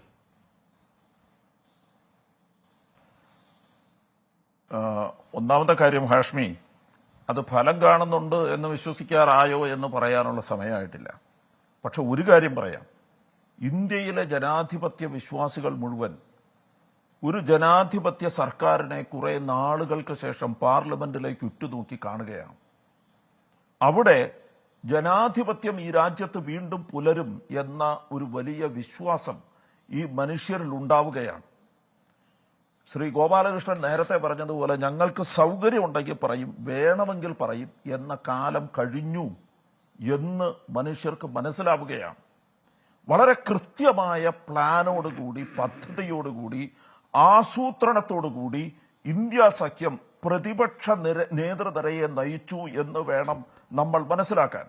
അതിന് ഞാൻ പറയാനുള്ള ഒരു കാരണം എന്താണെന്ന് വെച്ചാൽ, കഴിഞ്ഞ കുറെ വർഷങ്ങളിലെ പ്രധാനമന്ത്രി നരേന്ദ്രമോദി പാർലമെന്റിൽ ഉണ്ടായിരുന്ന സമയ ദൈർഘ്യം, 2022 സമയ ദൈർഘ്യം എടുത്താൽ പ്രധാനമന്ത്രി ആകെ പാർലമെന്റിൽ പ്രസംഗിച്ചത് 4 മണിക്കൂറാണ്. 4 മണിക്കൂർ മാത്രം. അന്ന് അത് വലിയ വാർത്തയായിട്ട് ഒത്തിരി ദേശീയ മാധ്യമങ്ങൾ അത് റിപ്പോർട്ട് ചെയ്തിരുന്നു. ആകെ പാർലമെന്റിൽ പ്രസംഗിച്ചത് 4 മണിക്കൂറിൽ താഴെ. അതിനകത്ത് ഏറ്റവും കൂടുതൽ സമയം പാർലമെന്റിൽ ഉണ്ടായിരുന്നത് നന്ദിപ്രമേയ ചർച്ചയിലും ബജറ്റ് അവതരണ വേളയിലുമാണ്. ഇത് കഴിഞ്ഞാൽ ഇദ്ദേഹത്തെ ചിലപ്പോൾ പൊടിയിട്ട് നോക്കിയാൽ കിട്ടിയല്ല. ഈ സമയത്ത് വേണം പറയാനുള്ള കാര്യങ്ങൾ കൃത്യതയോടുകൂടി പറയാനെന്ന കൃത്യമായ ബോധ്യത്തോടെ, കൃത്യമായ പ്ലാനോടുകൂടി, വളരെ വ്യക്തമായി അദ്ദേഹത്തിന്റെ മുഖത്ത് നോക്കി വിരൽ ചൂണ്ടി പറഞ്ഞിരിക്കുന്നു. അദ്ദേഹം ക്ഷുഭിതനായിരിക്കുന്നു. കഴിഞ്ഞ 10 വർഷത്തിനിടയിൽ നമ്മൾ ആദ്യമായിട്ടാണ് രാഹുൽ ഗാന്ധിയുടെ പ്രസംഗത്തെ ഇന്ററപ്റ്റ് ചെയ്തുകൊണ്ട് പ്രധാനമന്ത്രി നരേന്ദ്രമോദി ക്ഷുഭിതനായി സംസാരിക്കുന്നത് നമ്മൾ കേൾക്കുന്നത്. അതുവരെ നമ്മൾ കേട്ടിട്ടില്ല. അത് ജനാധിപത്യത്തിന്റെ വലിയൊരു സൗന്ദര്യമാണ്.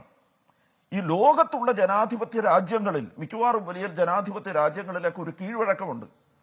ആ കീഴ്വഴക്കം എന്ന് പറയുന്നത്, ഒപ്പോസിഷൻ ലീഡർ, പ്രതിപക്ഷ നേതാവ് ഒരു ചോദ്യം ചോദിച്ചാൽ, ഒരു സംശയം ചോദിച്ചാൽ അതിന് ലീഡർ ഓഫ് ദ ഹൗസ് മറുപടി പറയുമെന്നുള്ളതാണ്.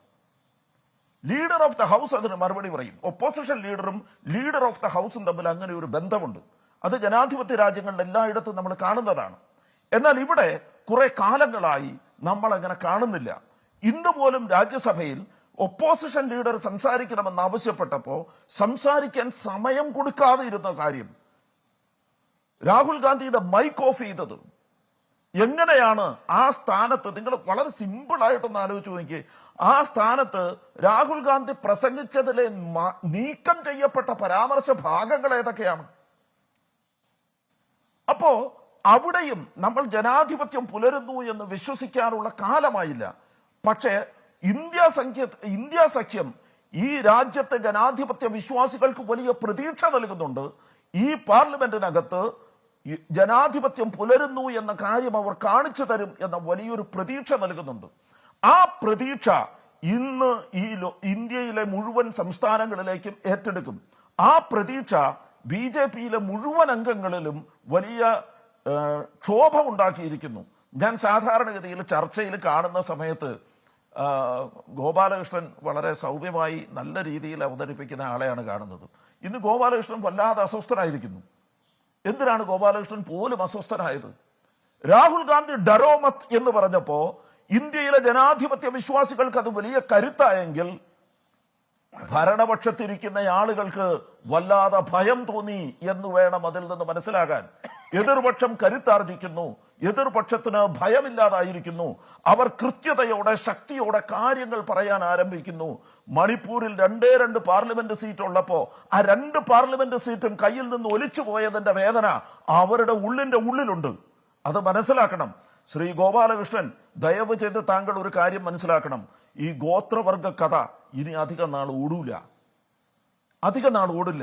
കാരണം ഈ ഇവിടെയുള്ള സകല മനുഷ്യരുടെയും മുമ്പിൽ, ജനാധിപത്യ വിശ്വാസികളുടെ മുമ്പിൽ ഈ ഗോത്രവർഗ ഒരു കലാപമല്ല എന്ന് തെളിയിക്കാനാകുന്ന രേഖകളുണ്ട്. അവരുടെ മുമ്പിൽ കാര്യങ്ങളുണ്ട്. നേരത്തെ ശ്രീ രാജു പി നായർ പറഞ്ഞതുപോലെ 249 മെയ്ത്തി പള്ളികൾ ആക്രമിക്കപ്പെട്ടു, 250ഓളം കുക്കി പള്ളികൾ ആക്രമിക്കപ്പെട്ടു.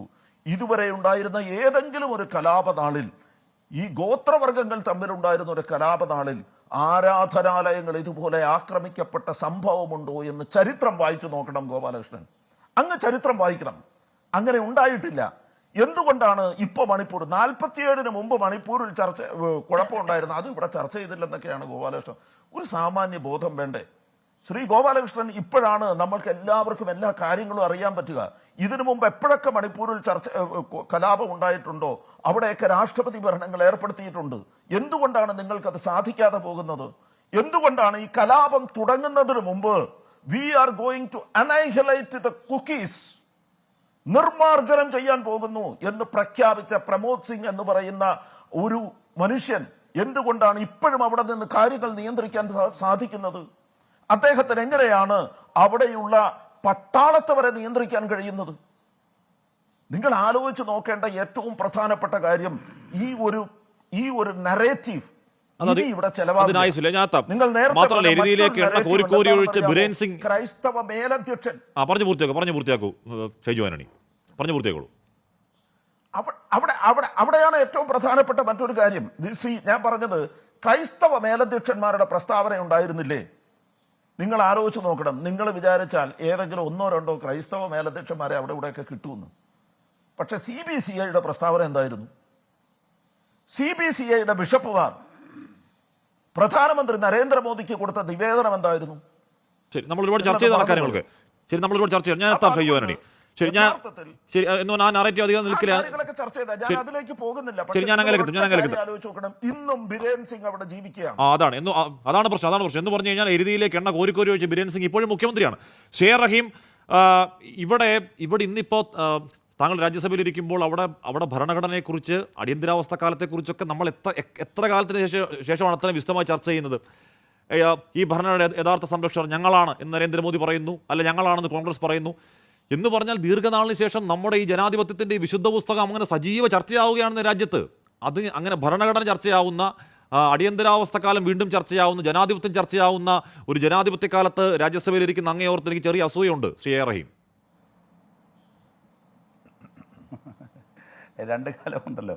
ഇതിന് തൊട്ടുമുമ്പുള്ള കാലത്ത് പാർലമെൻറ്റിൽ രാജ്യസഭാംഗമായി ചെന്ന് 9ാമത്തെ ദിവസം സസ്പെൻഷന് വിധേയമായ ഒരാളാണ് ഞാൻ. സമ്പൂർണമായ ഒരു ചർച്ചയും അനുവദിക്കാതെ ജനാധിപത്യത്തെ ധ്വംസനം നടത്തിയ കാലത്ത് ഇത് 2 കാലഘട്ടത്തിലും ഇരിക്കാൻ കഴിയുന്നുണ്ട്. 2 പറഞ്ഞാൽ മാറി വരുന്ന കാലഘട്ടവും കാണുന്നുണ്ട് എന്നുള്ളതാണ്. തീർച്ചയായും ശ്രീ ഹാഷ്മിയും പാർലമെൻറ്റ് അങ്ങ് പറഞ്ഞതുപോലെ ഭരണഘടന തിരുത്തി എഴുതും. ഞങ്ങൾക്ക് ഭൂരിപക്ഷം കിട്ടിയാൽ ഈ തിരഞ്ഞെടുപ്പ് കഴിയുന്നതോടെ RSSൻ്റെ 100ാം വാർഷികത്തിൽ ഇന്ത്യൻ ഭരണഘടന ഞങ്ങൾ മാറ്റി എഴുതും എന്ന് പറഞ്ഞ് വന്നവർക്ക് ഭരണഘടനയുടെ അവകാശികൾ ഞങ്ങളാണെന്ന് തിരുത്തി പറയേണ്ടി വരും, പേരിന് വേണ്ടി പറയേണ്ടി വന്നിരിക്കുന്നു. ഇതാണ് യാഥാർത്ഥ്യം. അത് താങ്കൾ പറഞ്ഞതുപോലെ ജനാധിപത്യത്തിൻ്റെ ശക്തിയാണ്, ജനാധിപത്യത്തിൻ്റെ സൗന്ദര്യമാണ്. തീരുന്നില്ല. പരിപൂർണമായും ഈ ഗവൺമെൻറ്റിനെ, ഈ സംഘപരിവാർ ഗവൺമെൻറ്റിനെ ഇന്ത്യയിൽ നിന്ന് മാറ്റുന്നത് വരെ ശക്തമായ രാഷ്ട്രീയ ജനാധിപത്യ സമരങ്ങൾ തുടരണം. എന്തുകൊണ്ടെന്നാൽ ഈ ചർച്ചയിൽ തന്നെ നോക്കൂ, ഞങ്ങൾക്കിഷ്ടമുള്ളതുപോലെ പറയും എന്ന ധിക്കാരത്തിൻ്റെ സ്വരമാണ് ശ്രീ ബി ഗോപാലകൃഷ്ണന്. എന്നിട്ട് അദ്ദേഹം എന്തുകൊണ്ടാണ് മണിപ്പൂർ ഇവരെ അസ്വസ്ഥമാക്കുന്നത്? ആ മണിപ്പൂർ സന്ദർശിച്ച ഇന്ത്യ പ്രതിനിധി സംഘത്തിലെ ഒരു MP ആയിരുന്നു ഞാൻ. CPMനെ പ്രതിനിധീകരിച്ച് പോയത് ഞാനായിരുന്നു. എന്തൊക്കെയാണ് മണിപ്പൂരിൽ കണ്ട നേർക്കാഴ്ചകൾ? അങ്ങ് മനസ്സിലാക്കേണ്ടത് ടിപ്പ് ഓഫ് ആൻ ഐസ്ബർഗ് എന്ന് പറയില്ലേ, മഞ്ഞുമലയുടെ ഒരു അംശം മാത്രമാണ് പുറത്തു വന്നത്. എങ്ങനെയാണ് മണിപ്പൂർ സജീവമായി ചർച്ച ചെയ്ത്? ഗോപാലകൃഷ്ണൻ മറന്നുപോയോ? പാർലമെന്റിലാണോ? മണിപ്പൂരിൽ നിന്ന് സർവകക്ഷി പ്രതിനിധി സംഘം ഡൽഹിയിൽ വന്ന് ഇന്ത്യയുടെ പ്രധാനമന്ത്രിയെ കാണാൻ തപസ്സിരുന്നു, അനുവദിച്ചില്ല. പ്രധാനമന്ത്രി വിദേശയാത്ര നടത്തി. മണിപ്പൂർ കോൺഗ്രസ് സൃഷ്ടിച്ചതാണത്രേ ഇദ്ദേഹത്തിൻ്റെ തിയറി. ബി ഗോപാലകൃഷ്ണൻ അവതരിപ്പിക്കുകയാണ്. ഓർഗനൈസറിനെ പോലും അദ്ദേഹം ഖണ്ഡിക്കുകയാണ്. ഞാൻ ബി ഗോപാലകൃഷ്ണനോട് ചോദിക്കുന്നു, ആരാണ് അവിടുത്തെ സർക്കാർ? ആരാണ് അവിടുത്തെ മുഖ്യമന്ത്രി? ബിരേൻ സിംഗ് മന്ത്രിസഭയല്ലേ? എന്താണ് നിങ്ങളുടെ നിലപാട്? കോൺഗ്രസ് സൃഷ്ടിച്ചതാണ് എന്ന് പറയുകയും ചൈന സൃഷ്ടിച്ചതാണെന്ന് പിന്നെ പറയുകയും 3ാമത്തെ തവണ അതേ ബി ഗോപാലകൃഷ്ണൻ പറഞ്ഞു ഇത് രണ്ടുമല്ല, അവിടെ 2 വംശങ്ങൾ തമ്മിലുള്ള ഏറ്റുമുട്ടൽ മാത്രമാണ് ഞങ്ങൾക്ക്. എന്നിട്ട് കേരളത്തിൽ അത് സജീവമായി ചർച്ച ചെയ്യുക എന്ന് പറയുന്നത് അതിൻ്റെ പിന്നിലൊരു ഗൂഢാലോചനയുണ്ട്. അത് അദ്ദേഹം അവതരിപ്പിച്ചിരിക്കുന്നു. അത് വേറൊന്നുമല്ല, കേരളത്തിലെ ക്രൈസ്തവരെ BJPയിൽ നകറ്റാൻ വേണ്ടിയിട്ടാണ്. അല്ല സാറേ, നിങ്ങളുടെ നിലപാട് ക്രൈസ്തവരോട് എന്താണ്? എന്താണ് RSSന്റെ നിലപാട്? അങ്ങ് ആത്യന്തികമായ ഒരു RSSകാരനാണല്ലോ. എന്താണ് അങ്ങയുടെ നിലപാട് മുസ്ലിങ്ങളോട്? എന്താണ് അങ്ങയുടെ നിലപാട് ദളിതരോട്? നിങ്ങൾ പറയുന്നു ഹിന്ദുക്കളെ കുറിച്ച്. അല്ലേ? ഞാൻ ക്രിസ്ത്യാനികളിലേക്ക് വരാം. ഇവിടെ ഇപ്പോൾ അദ്ദേഹം പറഞ്ഞല്ലോ, ക്രൈസ്തവ സഭാ പ്രതിനിധി പറഞ്ഞല്ലോ, ഇന്ത്യയിൽ ഇത്രയധികം ക്രൈസ്തവ ആരാധനാലയങ്ങൾ ആക്രമിക്കപ്പെട്ട സമയമുണ്ടായിട്ടുണ്ടോ? ഇല്ല എന്നാണ് ഉത്തരം. ഇനി നിങ്ങൾ ഹിന്ദുക്കളോടുള്ള നിലപാട് എന്താണ്? രാജ്യസഭയിൽ എനിക്ക് തന്നെ ലഭിച്ചൊരു ഉത്തരം, ആ ഉത്തരത്തിൽ 9/2/2023 925 നമ്പർ ഉത്തരമായി എനിക്ക് ലഭിച്ച ഉത്തരം നോക്കൂ. പട്ടികജാതിക്കാർക്കെതിരായുള്ള അക്രമങ്ങളിൽ 2017-നും 2021-നും ഇടയിൽ 17.8% രാജ്യത്ത് വർധനമുണ്ടായത്. ഏറ്റവും അധികം പട്ടികജാതിക്കാർ ആക്രമിക്കപ്പെട്ടത് ഉത്തർപ്രദേശിലാണ്. മറ്റൊന്ന് പട്ടിക വിഭാഗം, നമ്മുടെ ട്രൈബ്സിനെതിരായുള്ള അക്രമം ഏറ്റവും അധികം 2017-ന് 2021-ലേക്ക് രാജ്യത്ത് വർദ്ധിച്ചത് 14%. ഇതാണ് രാജ്യത്തിൻ്റെ റിയാലിറ്റി. നിങ്ങൾ ആ ഹിന്ദു വിഭാഗത്തോടുള്ള നിങ്ങളുടെ നിലപാടെന്നാണ്. ക്രൈസ്തവരുടെ നിലപാട് ഇവിടെ ഷൈജു ആൻഡി ചിലത് ചൂണ്ടിക്കാണിച്ചു. ഞാൻ അവിടെ മുസ്ലിങ്ങളുടെ നിലപാട് എന്താണ്? ഞാൻ ക്രൈസ്തവരിലേക്കുള്ളത് വരാം, ഒരു സമയം തരണം. ഈ എത്നിക് ക്ലെൻസിങ് എന്ന് വിശേഷിപ്പിച്ചത് ആരാണ്? ഹരിയാനയിലെ നൂഹിൽ നിങ്ങൾ നടത്തിക്കൊണ്ടിരിക്കുന്നത് വംശീയ ഉന്മൂലനമാണ്. ഹരിയാന ഹൈക്കോടതിയുടെ കമൻ്റാണിത്, നിർത്തണം. നിങ്ങൾ ബുൾഡോസർ രാജിലൂടെ എന്തെല്ലാമാണ് ചെയ്തത്? മുസ്ലിങ്ങൾക്കെതിരായ കടന്നാക്രമങ്ങൾ. ഈ തിരഞ്ഞെടുപ്പ് ഫലത്തിന് ശേഷം നടക്കുന്ന കാര്യം എന്താണ്? ഇനി പോട്ടെ, നിങ്ങൾക്ക് കേരളത്തിലുള്ള ക്രൈസ്തവരോടുള്ള സ്നേഹത്തെക്കുറിച്ച് നിങ്ങൾ പറഞ്ഞല്ലോ, അത് ഞങ്ങളോട് അടുക്കുന്നത് കണ്ടപ്പോഴാണ്. എന്താണ് കേരളത്തിലെ ക്രൈസ്തവരോടുള്ള നിങ്ങളുടെ നിലപാട്? മണിപ്പൂരൊക്കെ വിടന്നേ, കേരളത്തിലേക്ക് വാ. ഈ ചർച്ചയ്ക്കിടയിൽ ഞാൻ വെറുതെ യൂട്യൂബിൽ ഒന്ന് സെർച്ച് ചെയ്തു. ഞാൻ സെർച്ച് ചെയ്തത് ഇങ്ങനെയാണ്, ശശികല സ്പീച്ചസ് എഗെയിൻസ്റ്റ് ക്രിസ്ത്യൻസ് എന്നാണ്. Sasikala teacher speeches against Christians. വന്നതങ്ങോട്ട് വായിക്കട്ടെ. പോട്ട ധ്യാനകേന്ദ്രവും തട്ടിപ്പുകളും ഒരെണ്ണം, കള്ളക്കന്യാസ്ത്രീകൾ, അതിൻ്റെ താഴെ കന്യാസ്ത്രീകളുടെ കള്ളത്തരങ്ങൾ, ഒരു വീഡിയോയാണ്. യേശുവിൻ്റെ ദാസൻ, യേശുദാസിനെ എന്തോ കളിയാക്കി പറയുന്നൊരു സാധനമാണ്. അടുത്തതാ, നമുക്ക് ഏവർക്കും അറിയാവുന്നതുപോലെ മദർ തെരേസ മതം മാറ്റിക്കാൻ വന്ന കാട്ടുകള്ളി. ഇത് മണിപ്പൂരിലല്ല കേട്ടോ, ഇത് നിങ്ങളുടെ നാട്ടിൽ BJPയുടെ B. ഗോപാലകൃഷ്ണന്റെ നേതാവ് ശശികല ടീച്ചറുടെ പ്രസംഗത്തിന്റെ ടൈറ്റിൽസാണ് ഞാൻ വായിക്കുന്നു. വരൂ നസ്രാണിയാവൂ പട്ടിണി മാറ്റൂ, അടുത്തൊരു ടൈറ്റിലാണ്. ക്രിസ്ത്യാനിയുടെ കടപ്പുറം വേറൊന്നാണ്. Nasrani lobby, Sasikala teacher speech. അടുത്ത് ഇങ്ങനെ പറഞ്ഞാൽ Sasikala teacher against Mother Teresa, അടുത്തൊരെണ്ണം. തീരുന്നില്ല, പറഞ്ഞാൽ ഈ ചർച്ച മുഴുവൻ പറയാനുള്ള ഒരു പട്ടിക തന്നെയുണ്ട്. വെറുതെ ഈ ചർച്ചക്കിടയിൽ ഗോപാലകൃഷ്ണ നിങ്ങൾ പറയാണ് ഈ ശശികല ടീച്ചർ ഇപ്പോഴും നിങ്ങളുടെ പാർട്ടിയിലുണ്ടോ?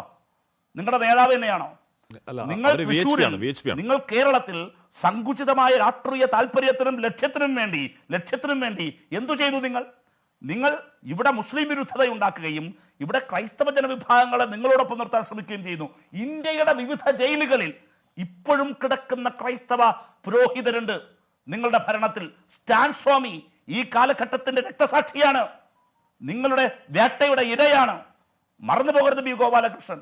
അപ്പോൾ നിങ്ങൾ ക്രൈസ്തവരെ വേട്ടയാടുന്നു. ആ ക്രൈസ്തവരെ ഒരേ സമയം വേട്ടയാടുകയും കേരളത്തിലെ രാഷ്ട്രീയ മാറ്റത്തിനും നിങ്ങളുടെ വളർച്ചയ്ക്കും ക്രൈസ്തവ വിഭാഗത്തിന്റെ പിന്തുണ വേണമെന്നതുകൊണ്ട് ഇവിടെ കൊണ്ടുവന്ന് കുരിശു കൊടുക്കുകയും ചെയ്യുന്നു. ഇനി വേറൊരു കാര്യത്തിലേക്ക് ഞാൻ വരാം. അടിയന്തരാവസ്ഥ. ഇപ്പോൾ അടിയന്തരാവസ്ഥയാണല്ലോ പ്രശ്നം. ഇന്ദിരാഗാന്ധി ഭരണഘടനയെ ചുട്ടരിച്ചയാളാണ്. ഞങ്ങൾക്കതിൽ ശക്തമായ അഭിപ്രായമുണ്ട്. ഇന്ത്യൻ ജനാധിപത്യത്തിന്റെ കറുത്തയേടാണ് അടിയന്തരാവസ്ഥ. ഇന്ദിരാഗാന്ധി ഒരിക്കലും കാണിക്കാൻ പാടില്ലാത്ത ജനാധിപത്യ ധ്വംസനത്തിന്റെ പേരാണ് അടിയന്തരാവസ്ഥ. മാപ്പില്ലാത്ത മഹാപരാധത്തിന്റെ പേരാണ് അടിയന്തരാവസ്ഥ. ഞങ്ങളുടെ നിലപാട് അപ്പോഴും ഇപ്പോഴും ഇതാണ്. എന്താ നിങ്ങളുടെ നിലപാട്? പ്രധാനമന്ത്രി പാർലമെന്റിനുള്ളിൽ പറയുന്നു ഇന്ദിരാഗാന്ധി ഭരണഘടനയെ അട്ടിമറിച്ചു അടിയന്തരാവസ്ഥയിലൂടെ. നിങ്ങളുടെ കേന്ദ്ര സഹമന്ത്രി ശ്രീ സുരേഷ് ഗോപി ഇവിടെ വന്ന് പ്രസംഗിച്ചെന്താ? അദ്ദേഹം പറയുന്നു ഇന്ദിരാഗാന്ധിയാണ് ആധുനിക ഇന്ത്യൻ ജനാധിപത്യത്തിന്റെ മാതാവ്. ഇന്ദിരാഗാന്ധിയാണ് മഹാകുഴപ്പക്കാരിയെന്നും അടിയന്തരാവസ്ഥയുടെ ആളെന്നും ഇന്ത്യൻ ഭരണഘടനയെ ചുട്ടരിച്ചയാളാണെന്നും പറഞ്ഞ നിങ്ങളുടെ പ്രധാനമന്ത്രി ഇപ്പോഴും പറയാണ്. അദ്ദേഹത്തിന്റെ അതേ ക്യാബിനറ്റിൽ അംഗമായ ഒരു മന്ത്രി വളരെ അവധാനതയോടെ പറയുന്നു ഇല്ല, ഇന്ദിരാഗാന്ധി ഇന്ത്യൻ ജനാധിപത്യത്തിന്റെ മാതാവാണ്. ഇതിൽ ഏതാണ് സാറേ ശരി? നിങ്ങൾ തമ്മിൽ ആദ്യം തർക്കം തീർക്ക്. ക്ലാരിറ്റി ഉണ്ടോ? നിങ്ങളത് പറ. ശരിയാറാം ഞാൻ ശ്രീ B. ഗോപാലകൃഷ്ണൻ ഇവിടെ ഞാൻ ഇടപെടൽ വിശദം അവരോട് പറഞ്ഞോളൂ. അതിൻ്റെ കൂടെ Shri A. Rahim പരോക്ഷമായും Rajeev P. Nair പ്രത്യക്ഷമായും അടിയന്തരാവസ്ഥ കാലത്ത് സർസംഘചാലകളുടെ മാപ്പപേക്ഷ കത്തുകളെ കുറിച്ച് പറയുകയായിരുന്നു. എന്ന് പറഞ്ഞാൽ ജൂൺ 25 അടിയന്തരാവസ്ഥ പ്രഖ്യാപിച്ചതിന് പിന്നാലെ ഓഗസ്റ്റ് 15 ഇന്ദിരാഗാന്ധി റെഡ് ഫോർട്ട് പ്രസംഗത്തെ കത്തെഴുതി പിന്തുണ പ്രഖ്യാപിക്കലാണ് ബാലാസാഹിബ് ദേവറസ് ബലേബേഷ് ഗംഭീരമായ ഇന്ദിരാജി എന്ന് പറയലാണ്. രണ്ടാമത്തെ കത്തിൽ സുപ്രീം കോടതിയിൽ നിന്നുള്ള അനുകൂല വിധിയിൽ ഇന്ദിരാഗാന്ധി അഭിനന്ദിക്കുകയാണ് ദേവറസ്. പിന്നെയും മൂന്നാമത്തെ ക്ഷമാപണ കത്ത്, പ്രതിപക്ഷ രാജ്യം പോരാടുമ്പോൾ നിങ്ങൾ പിൻവാതിലിൽ മാപ്പ് പറഞ്ഞ് എങ്ങനെയും തടിയൂരാൻ നോക്കുകയായിരുന്നു. എന്നുള്ളതിൻ്റെ ഹിപ്പോക്രസിയുടെ അസ്ഥികൂടങ്ങൾ നാഗ്പൂരിലുണ്ട്. ബി ഗോപാലകൃഷ്ണൻ. കഴിഞ്ഞോ 4 പേരാണ് സംസാരിച്ചത്. ഏതാണ്ട് 22 മിനിറ്റ് സംസാരിച്ചു. എനിക്ക് 22 മിനിറ്റ് ഒന്നും വേണ്ട, അതിൻ്റെ പകുതിയെങ്കിലും താങ്കളുടെ ഇടപെടലില്ലാതെ തരണം. ഇല്ലെങ്കിൽ ഞാൻ എൻ്റെ മറുപടി അവസാനിപ്പിക്കും. അതല്ലെങ്കിൽ ഞാൻ ചർച്ചയിൽ നിന്ന് ഇറങ്ങിപ്പോകും. പാടില്ല, ഇൻ്ററപ്ഷൻ പാടില്ല. ഞാൻ ആദ്യം ക്രൈസ്തവ സഭയെ പ്രതിനിധീകരിച്ചുകൊണ്ട് വന്ന ഷൈജുവിനോട് പറയുകയാണ്. മിസ്റ്റർ ഷൈജു, തെരഞ്ഞെടുപ്പിന് മുമ്പ് നിങ്ങൾ ചാനലുകളിലൊക്കെ വന്ന് ക്രൈസ്തവരുടെ മുഴുവൻ നേതാവായി, ക്രൈസ്തവ സഭയുടെ നേതാവായി നിങ്ങൾ വല്ലാതെ BJPയെയും നരേന്ദ്രമോദിയെയും മണിപ്പൂരിൻ്റെയും വിഷയങ്ങൾ കള്ളക്കഥകൾ ഉണ്ടാക്കി പ്രചരിപ്പിച്ചു. പക്ഷേ കേരളത്തിലെ ക്രൈസ്തവ സഭ അത് പുച്ഛിച്ച് തള്ളി. കേരളത്തിലെ ക്രൈസ്തവ ജനങ്ങൾ നിങ്ങളുടെ കള്ളത്തരങ്ങൾ കയ്യോടെ തിരിച്ചറിഞ്ഞു. അതുകൊണ്ടാണ് തൃശ്ശൂരിൽ സുരേഷ് ഗോപി ജയിച്ചത്. അതുകൊണ്ടാണ് കേരളത്തിൽ ഞങ്ങൾക്ക് 20% നിങ്ങൾ സംസാരിക്കല്ലേ പ്ലീസ്. കേരളത്തിൽ 20% വോട്ട് ഭാരതീയ ജനതാ പാർട്ടിക്ക് കിട്ടിയത്. പിന്നെ ഞങ്ങളോടല്ല നിങ്ങളിത് പറയേണ്ടത്. നിങ്ങൾ പറഞ്ഞല്ലോ ക്രൈസ്തവ സഭയുടെ ഈ ഗോത്രവർഗത്തിൻ്റെ വിഷയം ഇനിയും അധികം ഓടില്ല ഗോപാലകൃഷ്ണൻ എന്ന് പറഞ്ഞില്ലേ. അധികം ഓടണ്ട ഷൈജു, നിങ്ങൾ തനിയെ ഓടിക്കോളും. നിങ്ങൾ ആദ്യം പോയിട്ട് ക്രൈസ്തവ സഭയുടെ മതമേലധ്യക്ഷന്മാരോട് പോയി പറ, ഇത് ക്രൈസ്തവ സഭയായിട്ടുള്ള വിഷയമാണ്, അല്ലാതെ ഈ ഗോത്രവർഗ്ഗക്കാരുടെ സംഘർഷമല്ല എന്ന് അവരെ പോയി ആദ്യം പഠിപ്പിക്കേ.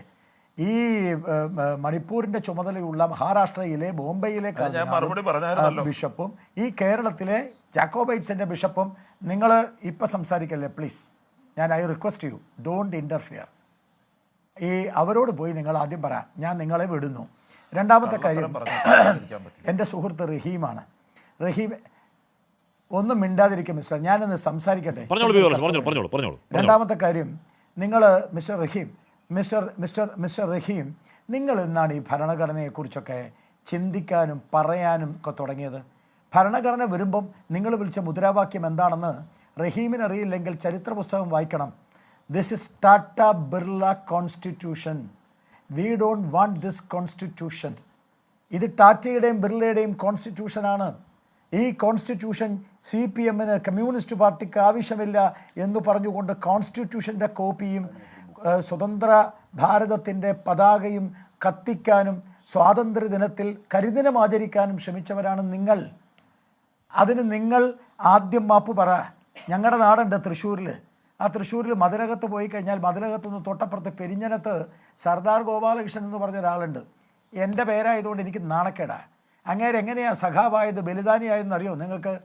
ത്രിവർണ്ണ പതാക വലിയ തൂണിൻ്റെ മുകളിൽ കയറിയത് വാലിച്ചൂരി കറുത്ത നിങ്ങളുടെ കരിദിനത്തിൻ്റെ പേരിലെ കറുത്ത പതാക അവിടെ വെച്ചപ്പോൾ നാട്ടുകാർ കല്ലെറിഞ്ഞിട്ട് തല്ലിക്കൊന്നതാണ്.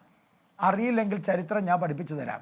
കോൺസ്റ്റിറ്റ്യൂഷനെ മാത്രമല്ല, ഇന്ത്യയെ 2ആയിട്ടല്ല, ഇന്ത്യയെ 17ആയി വിഭജിക്കണമെന്ന് പറഞ്ഞ ഇന്ത്യയിലെ ഒരേ ഒരു രാഷ്ട്രീയ പ്രസ്ഥാനം 1947 ഓഗസ്റ്റ് 15 കരിദിനമായി പ്രഖ്യാപിച്ച ഇന്ത്യയിലെ ഒരേ ഒരു രാഷ്ട്രീയ പ്രസ്ഥാനം. ആ രാഷ്ട്രീയ പ്രസ്ഥാനമാണ് റഹീമെ തൻ്റെ കമ്മ്യൂണിസ്റ്റ് പാർട്ടി. അതിൻ്റെ മേലിരിക്കുന്നവരാണ് തൻ്റെ നേതാക്കന്മാർ.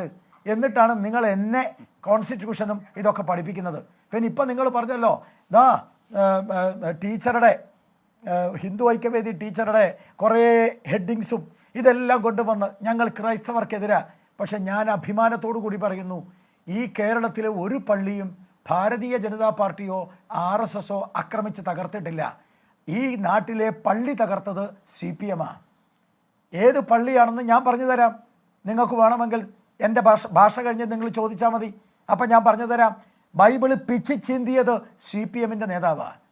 കുരിശു പള്ളി തകർത്തത് CPMൻ്റെ നേതാവാണ്.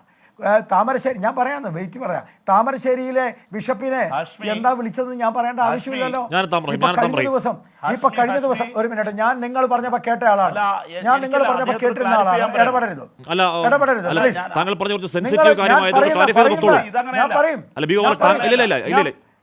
പറഞ്ഞത് ഒരുപക്ഷെ സ്പർദ്ധയുണ്ടാക്കാനിടയുള്ള ഒരുപക്ഷെ PIB പോലും ഫ്ലാഗ് ചെയ്യാനിടയുള്ള ഒരു കാര്യമായതുകൊണ്ട് അതിൽ ക്ലാരിറ്റി വരുത്തിപ്പോളൂ. ഞാൻ ഇടപെടുന്നതല്ല. ഞാനത് എ റഹീം ശശികല ടീച്ചർ ഇല്ല, ഞാൻ പറഞ്ഞു എ റഹീം ശശികല ടീച്ചർ എന്താണ് പറഞ്ഞ കാര്യങ്ങൾ വസ്തുതാപരമായി പറയുകയായിരുന്നു. സംസാരിക്കട്ടെ ഞാൻ വസ്തുതാപരമായിട്ടേ സംസാരിക്കൂ. ഞാൻ ഇതെൻ്റെ ഭാഷ കഴിയുന്നതിന് മുമ്പ്, എനിക്ക് തന്ന സമയം അനുവദിച്ചതിന് മുമ്പ് അദ്ദേഹം പറഞ്ഞ കാര്യം പറഞ്ഞിട്ടേ ഞാൻ നിർത്തൂ. ഞാനിത് പറഞ്ഞല്ലോ, യു ജസ്റ്റ് വെയിറ്റ്. അപ്പോൾ ഞങ്ങളെ സംബന്ധിച്ചിടത്തോളം ഈ കേരളത്തിൽ ഒരു പള്ളിയും തകർത്തിട്ടില്ല. ഞങ്ങളെ സംബന്ധിച്ചിടത്തോളം ഒരു ബൈബിളും വലിച്ചു കയറിയിട്ടില്ല. പിന്നെ നിങ്ങൾ തൃശ്ശൂരിൽ വരിക, തൃശ്ശൂരിൽ വന്നാൽ ഒല്ലൂർ പള്ളിയുണ്ട്. ഞാൻ കഴിഞ്ഞ ദിവസം ഒല്ലൂർ പള്ളിയിൽ പോയി. അവിടുത്തെ ആ പാതിരിയുണ്ട്, അവിടുത്തെ ക്രൈസ്തവ സഭയുടെ അധ്യക്ഷനായിട്ടുള്ള അദ്ദേഹം പറഞ്ഞു എന്നോട്, ഇത് കണ്ടോ 8 ഉണ്ടകളാണ്. അപ്പം ഞാൻ ചോദിച്ചു, ഇതെന്താ കമ്മ്യൂണിസ്റ്റ് സർക്കാർ വെടിവെച്ചതാ ഒല്ലൂർ പള്ളിയിൽ? ഇത് വസ്തുതയാ. ഒല്ലൂർ പള്ളിയിലേക്ക് വെടിവെച്ച് അവിടുത്തെ ക്രിസ്ത്യാനികൾക്കെതിരെ നിങ്ങളുടെ മന്ത്രിസഭ ഞാൻ കാണിച്ചു തരാം. സർദാർ ഗോപാലകൃഷ്ണനെ ത്രിവർണ്ണപതാക കിട്ടിയതിന്റെ പേരിൽ താഴെ വലിച്ചിട്ട് ജനം എറിഞ്ഞു കൊന്ന പോലെയുള്ള വസ്തുതകളാണോ? ഞാൻ നിർത്തുകയാണ്. അല്ല, ഞാൻ നിർത്താൻ പോവാ. നിങ്ങൾ ഇടപെട്ടാൽ ഞാൻ നിർത്തും. ഇല്ല, അങ്ങനെ പറഞ്ഞു. ഞാൻ പറയുന്നത് താങ്കൾ ഈ വാട്സപ്പിൽ കേൾക്കുന്ന കാര്യങ്ങൾ അങ്ങനെ പറഞ്ഞു അനുവദിക്കാൻ പറ്റുമോ? സി വി ഗോപാലകൃഷ്ണൻ ഞാൻ അല്ല പറഞ്ഞ് തീർന്നിട്ട് ചോദിക്കും മിസ്റ്റർ. നിങ്ങൾ മര്യാദയില്ലാത്ത പരിപാടിയല്ലേ ചെയ്യുന്നത്? ഞാൻ വാട്സപ്പിൽ കണ്ട കാര്യങ്ങൾ അങ്ങനെ പറയുമ്പോൾ ഇടപെടണ്ടേ? വസ്തുതാവിരുദ്ധമാണ് പറയുന്നത്, അതുകൊണ്ടാണ്. നിങ്ങൾ മര്യാദകേട് പറയരുത്. വാട്സപ്പ് പറഞ്ഞിട്ടല്ല ഗോപാലകൃഷ്ണൻ ചരിത്രം പഠിച്ചു വരുന്നവനാ. നിങ്ങളെക്കാൾ കൂടുതൽ വിദ്യാഭ്യാസം ഉണ്ട് എനിക്ക്, മനസ്സിലായോ? ചരിത്രം നിങ്ങളെക്കാൾ. സർദാർ ഗോപാലകൃഷ്ണൻ ത്രിവർണ്ണപതാക കെട്ടാൻ കയറിയപ്പോൾ താഴെ എറിഞ്ഞിട്ട് കൊന്നു എന്നൊക്കെ താങ്കൾ എവിടുന്ന് വായിച്ച് പഠിച്ചതാണ്? താങ്കൾ എവിടെ വായിച്ചതാണ്? വാട്സപ്പിൽ അല്ലാതെ ബി ഗോപാലകൃഷ്ണൻ ചരിത്രം പഠിച്ചിട്ട് വാ. നിങ്ങൾ അല്ല പെരിഞ്ഞനോ നിങ്ങളെ പറഞ്ഞു പൂർത്തിയാക്കും. എനിക്ക് സമയം തന്നിട്ടുണ്ടെങ്കിൽ ഇടപെടരുത്. ഇനി അടുത്തത് ഞാൻ ഇത്രയും പറഞ്ഞ് ഞാൻ നിർത്ത ഒന്നും കൂടി പറയാനുണ്ട് എനിക്ക് മിസ്റ്റർ റഹീമിനോട്. മിസ്റ്റർ റഹീം, ഈ കേരളത്തിൽ ഏറ്റവും കൂടുതൽ ന്യൂനപക്ഷങ്ങളെ കൊന്നത്, പ്രത്യേകിച്ച് മുസ്ലിം ന്യൂനപക്ഷങ്ങളെ കൊന്നത് നിങ്ങൾ CPM-കാരാ, BJP-ക്കാരോ RSS-ഓ അല്ല. ഇനി അടുത്തത് കോൺഗ്രസിൻ്റെ രാജു പി നായരോട് എനിക്ക് സഹതാപം മാത്രമേ ഉള്ളൂ. രാജു പി നായരാണ് വാട്സാപ്പിൻ്റെ ആൾ. എൻ്റെ രാജു പി നായരെ, താങ്കളോടൊരു കാര്യം ഞാൻ പറയട്ടെ. ഇന്ത്യയിൽ 1.25 ലക്ഷം ആളുകളെയാണ് അടിയന്തരാവസ്ഥയിൽ അറസ്റ്റ് ചെയ്തത്. 1.25 ലക്ഷം. അതിൽ 1.15 ലക്ഷം ആളുകളെ 1.15 ആളുകൾ ഈ ജനസംഘത്തിൻ്റെയും RSS-ൻ്റെയും ആളുകളെയാണ്. നിങ്ങൾ കൊണ്ടുവന്ന അടിയന്തരാവസ്ഥക്കെതിരെ അതിശക്തമായ രൂക്ഷമായ സമരം ഇന്ത്യയിൽ നടത്തിയത്, ജയപ്രകാശ് നാരായണൻ്റെ നേതൃത്വത്തിൽ നടത്തിയ ജനസംഘർഷ സമിതിയിൽ നടത്തിയ സമരം, ആ സമരത്തിൽ അതിശക്തമായി സമരം നടത്തിയത് RSS-ആണ്. അതുകൊണ്ടാണ് ഈ റഹീമിൻ്റെ പാർട്ടി സമരം, ഈ അടിയന്തരാവസ്ഥ കഴിഞ്ഞ് വെളിയിൽ വന്ന തെരഞ്ഞെടുപ്പിൽ ഞങ്ങളുടെ കൂടെ മത്സരിച്ചത്. അന്ന് RSS-ന്റെ കൂടെ തോളോട് തോൾ ചേർന്ന് പോയ ആളാണ് ഈ റഹീമിന്റെ പാർട്ടി. അതിന് കാരണം എന്താണെന്ന് അവരോട് ചോദിക്കുക. നിങ്ങൾ ഞങ്ങളെ അറസ്റ്റ് ചെയ്തു, ഞങ്ങളുടെ നേതാക്കന്മാരെ ജയിലിൽ ഒരു സെക്കൻഡ് ഞാൻ നിർത്താം. എനിക്കിത് വളരെ ഇമ്പോർട്ടന്റ് ആയിട്ടുള്ള പോയിന്റ് അല്ലേ, നിങ്ങൾ പറയാതെ പോയി. ഞാനൊന്ന് പറഞ്ഞു തീരട്ടെ. ഇത്ര അസഹിഷ്ണുത പാടില്ല. കുറെ നേരം ഞാൻ മിണ്ടാതിരുന്നല്ലേ. 21-ന് പരിപാടിയിൽ പങ്കെടുക്കണമെന്ന് പറഞ്ഞുകൊണ്ട് ഇന്ദിരാഗാന്ധി കത്തയച്ചു. 21-ന് പരിപാടിയിൽ പങ്കെടുക്കാൻ പറ്റില്ല എന്ന് പറഞ്ഞ് ജീവൻ മരണ പോരാട്ടം നടത്തിയ RSS-നെയാണ് ഞങ്ങൾ കത്തെഴുതി എന്ന് പറയുന്നത്. ഈ രാജു പി നായർ വീട്ടുതരം പറയുന്നത് നിങ്ങൾ പോയിട്ട് കത്തെഴുതിയത് എന്താന്ന് എനിക്കറിയാം. കത്തെഴുതിയെന്ന് എനിക്കറിയാന്ന്. എന്തൊരു കഷ്ടം. ഓഗസ്റ്റ് 15-ന് ഇന്ദിരാജി അങ്ങ് നടത്തിയ പ്രസംഗം അതിഗംഭീരമായിരുന്നു. അതിനിടയിൽ കൂടെ ഞങ്ങളുടെ RSS നിരോധനം നീക്കിത്തരണേ എന്ന മാപ്പപേക്ഷയുടെ 10 കത്ത് ഞാൻ അയച്ചു തരാം. അത് വാട്സപ്പ് ഒന്നും അല്ലെന്നേ, ചരിത്രമാ. ഞാനൊന്ന് പറയണമെന്ന് മനസ്സിലാക്കുന്നത്, നിങ്ങൾ പറയുന്നത് മനസ്സിലായി. 21-ന് പരിപാടി നടപ്പാക്കണം. ഞങ്ങൾ കത്തെഴുതിയെന്ന് പറഞ്ഞിട്ടാണല്ലോ നിങ്ങൾ 21-ന് പരിപാടി നടപ്പാക്കാൻ ഇന്ദിരാഗാന്ധിയുടെ കൂടെ നിൽക്കണമെന്ന് പറഞ്ഞ RSS-നോട് കത്തെഴുതിയപ്പോൾ 21-ന് പരിപാടി നടത്താൻ ഞങ്ങൾ കൂടെ നിൽക്കാൻ സൗകര്യമില്ല. നിരോധനം നിങ്ങൾ അടിയന്തരാവസ്ഥയോട് RSS തുല്യം ചാർത്തിയവരാണ്. ഇന്ദിരാഗാന്ധിക്ക് പിന്തുണ പ്രഖ്യാപിച്ചവരാണ്. നിങ്ങൾക്ക് വന്ന് അടിയന്തരാവസ്ഥയെ പറ്റി പറയുകയാണ്. അടിയന്തരാവസ്ഥയ്ക്ക് തുല്യം പ്രഖ്യാപിച്ചവരാണ് നിങ്ങൾ. ഇവിടെ രാജ്യത്തെ ബാക്കി പ്രതിപക്ഷം അതിനെതിരെ പൊരുതുമ്പോൾ നിങ്ങൾ പിൻവാതിൽ കൂടി പുറത്തേക്ക് ഇറങ്ങാൻ വഴിയുണ്ടോന്ന് ക്ഷമാപണക്കത്ത് എഴുതിയവരാണ് ബി ഗോപാലകൃഷ്ണൻ. ചരിത്രമല്ലേ ചരിത്രമല്ലേ ഇതൊക്കെ? നാണം എന്ന് പറയുന്ന സാധനം അതെനിക്ക് പറയാനുള്ളത്. നാണം എന്ന് പറയുന്ന അങ്ങയോട് എനിക്ക് പറയാനുള്ളതാ. ചരിത്രം എന്ന് പറയുന്നത് താങ്കൾക്ക് അറിയില്ല. അടിയന്തരാവസ്ഥക്കെതിരെ പോരാടിയ പ്രസ്ഥാനമാണ് RSS. സർ, നാഗ്പൂരിലെ ഷെൽഫിൽ മാപ്പപേക്ഷാ കത്തിരിക്കുക. നിങ്ങൾ ഒരു കാര്യം നാഗ്പൂരിലെ ഷെൽഫിൽ മാപ്പപേക്ഷാ കത്തുകൾ ഇരിക്കുക. നാണം വേണ്ടേ സാർ? നാഗ്പൂരിലെ ഷെൽഫിൽ മാപ്പപേക്ഷാ കത്തുകൾ ഇരിക്കുക. അവിടെ മനസ്സിലാക്കണം. നിങ്ങൾ ഒരു കാര്യം മനസ്സിലാക്കണം. നിങ്ങൾ ഇന്ന് ഇവിടെ ഇരുന്ന് വാചകമടിക്കുന്നുണ്ടല്ലോ. ആ വാചകമടിക്കാനുള്ള അനുവാദം, മാധ്യമ പ്രവർത്തകരുടെ വാചകമടിക്കാനുള്ള അനുവാദം 43, 44 കോൺസ്റ്റിറ്റ്യൂഷൻ അമെൻമെന്റ് കൊണ്ടുവന്ന അടൽ ബിഹാരി വാജ്പേയിയുടെയും LK അദ്വാനിയുടെയും ഔദാര്യമാ. നിങ്ങൾ മാപ്പെഴുതി ചോദിക്കായിരുന്നു ഇന്ദിരാഗാന്ധിയോട്, ഞങ്ങളെ ഒന്ന് പുറത്തിറക്കി വിടാവോ എന്ന് മാപ്പെഴുതി ചോദിക്കായിരുന്നു. സർ, ഇന്ദിരാഗാന്ധിയോട് മാപ്പെഴുതി ചോദിക്കായിരുന്നു നാണമില്ലാതെ നിങ്ങൾ. എന്നിട്ട് ഇപ്പൊ നിങ്ങൾ അടിയന്തരാവസ്ഥയെ പറ്റി വാചകമായ ചരിത്രമല്ലാതാവോ? ചരിത്രമല്ലാതാവോ? പോരാടിയ RSSനെതിരെ,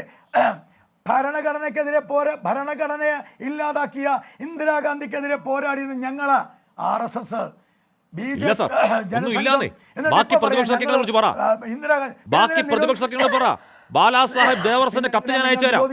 അങ്ങ് വായിച്ചിട്ടില്ല, അതുകൊണ്ടാണ്. ബാലാ സാഹേബ് ദേവർസിന്റെ കത്ത് ഞാൻ അയച്ചുതരാം. അതിന്റെ വിധേയത്വത്തിന്റെ ഭാഷ ഒന്ന് വായിക്ക്. എന്നിട്ട് പിന്നീട് ആർജവം ഉണ്ടാവുമെന്ന് ആലോചിക്കും ബി ഗോപാലകൃഷ്ണൻ.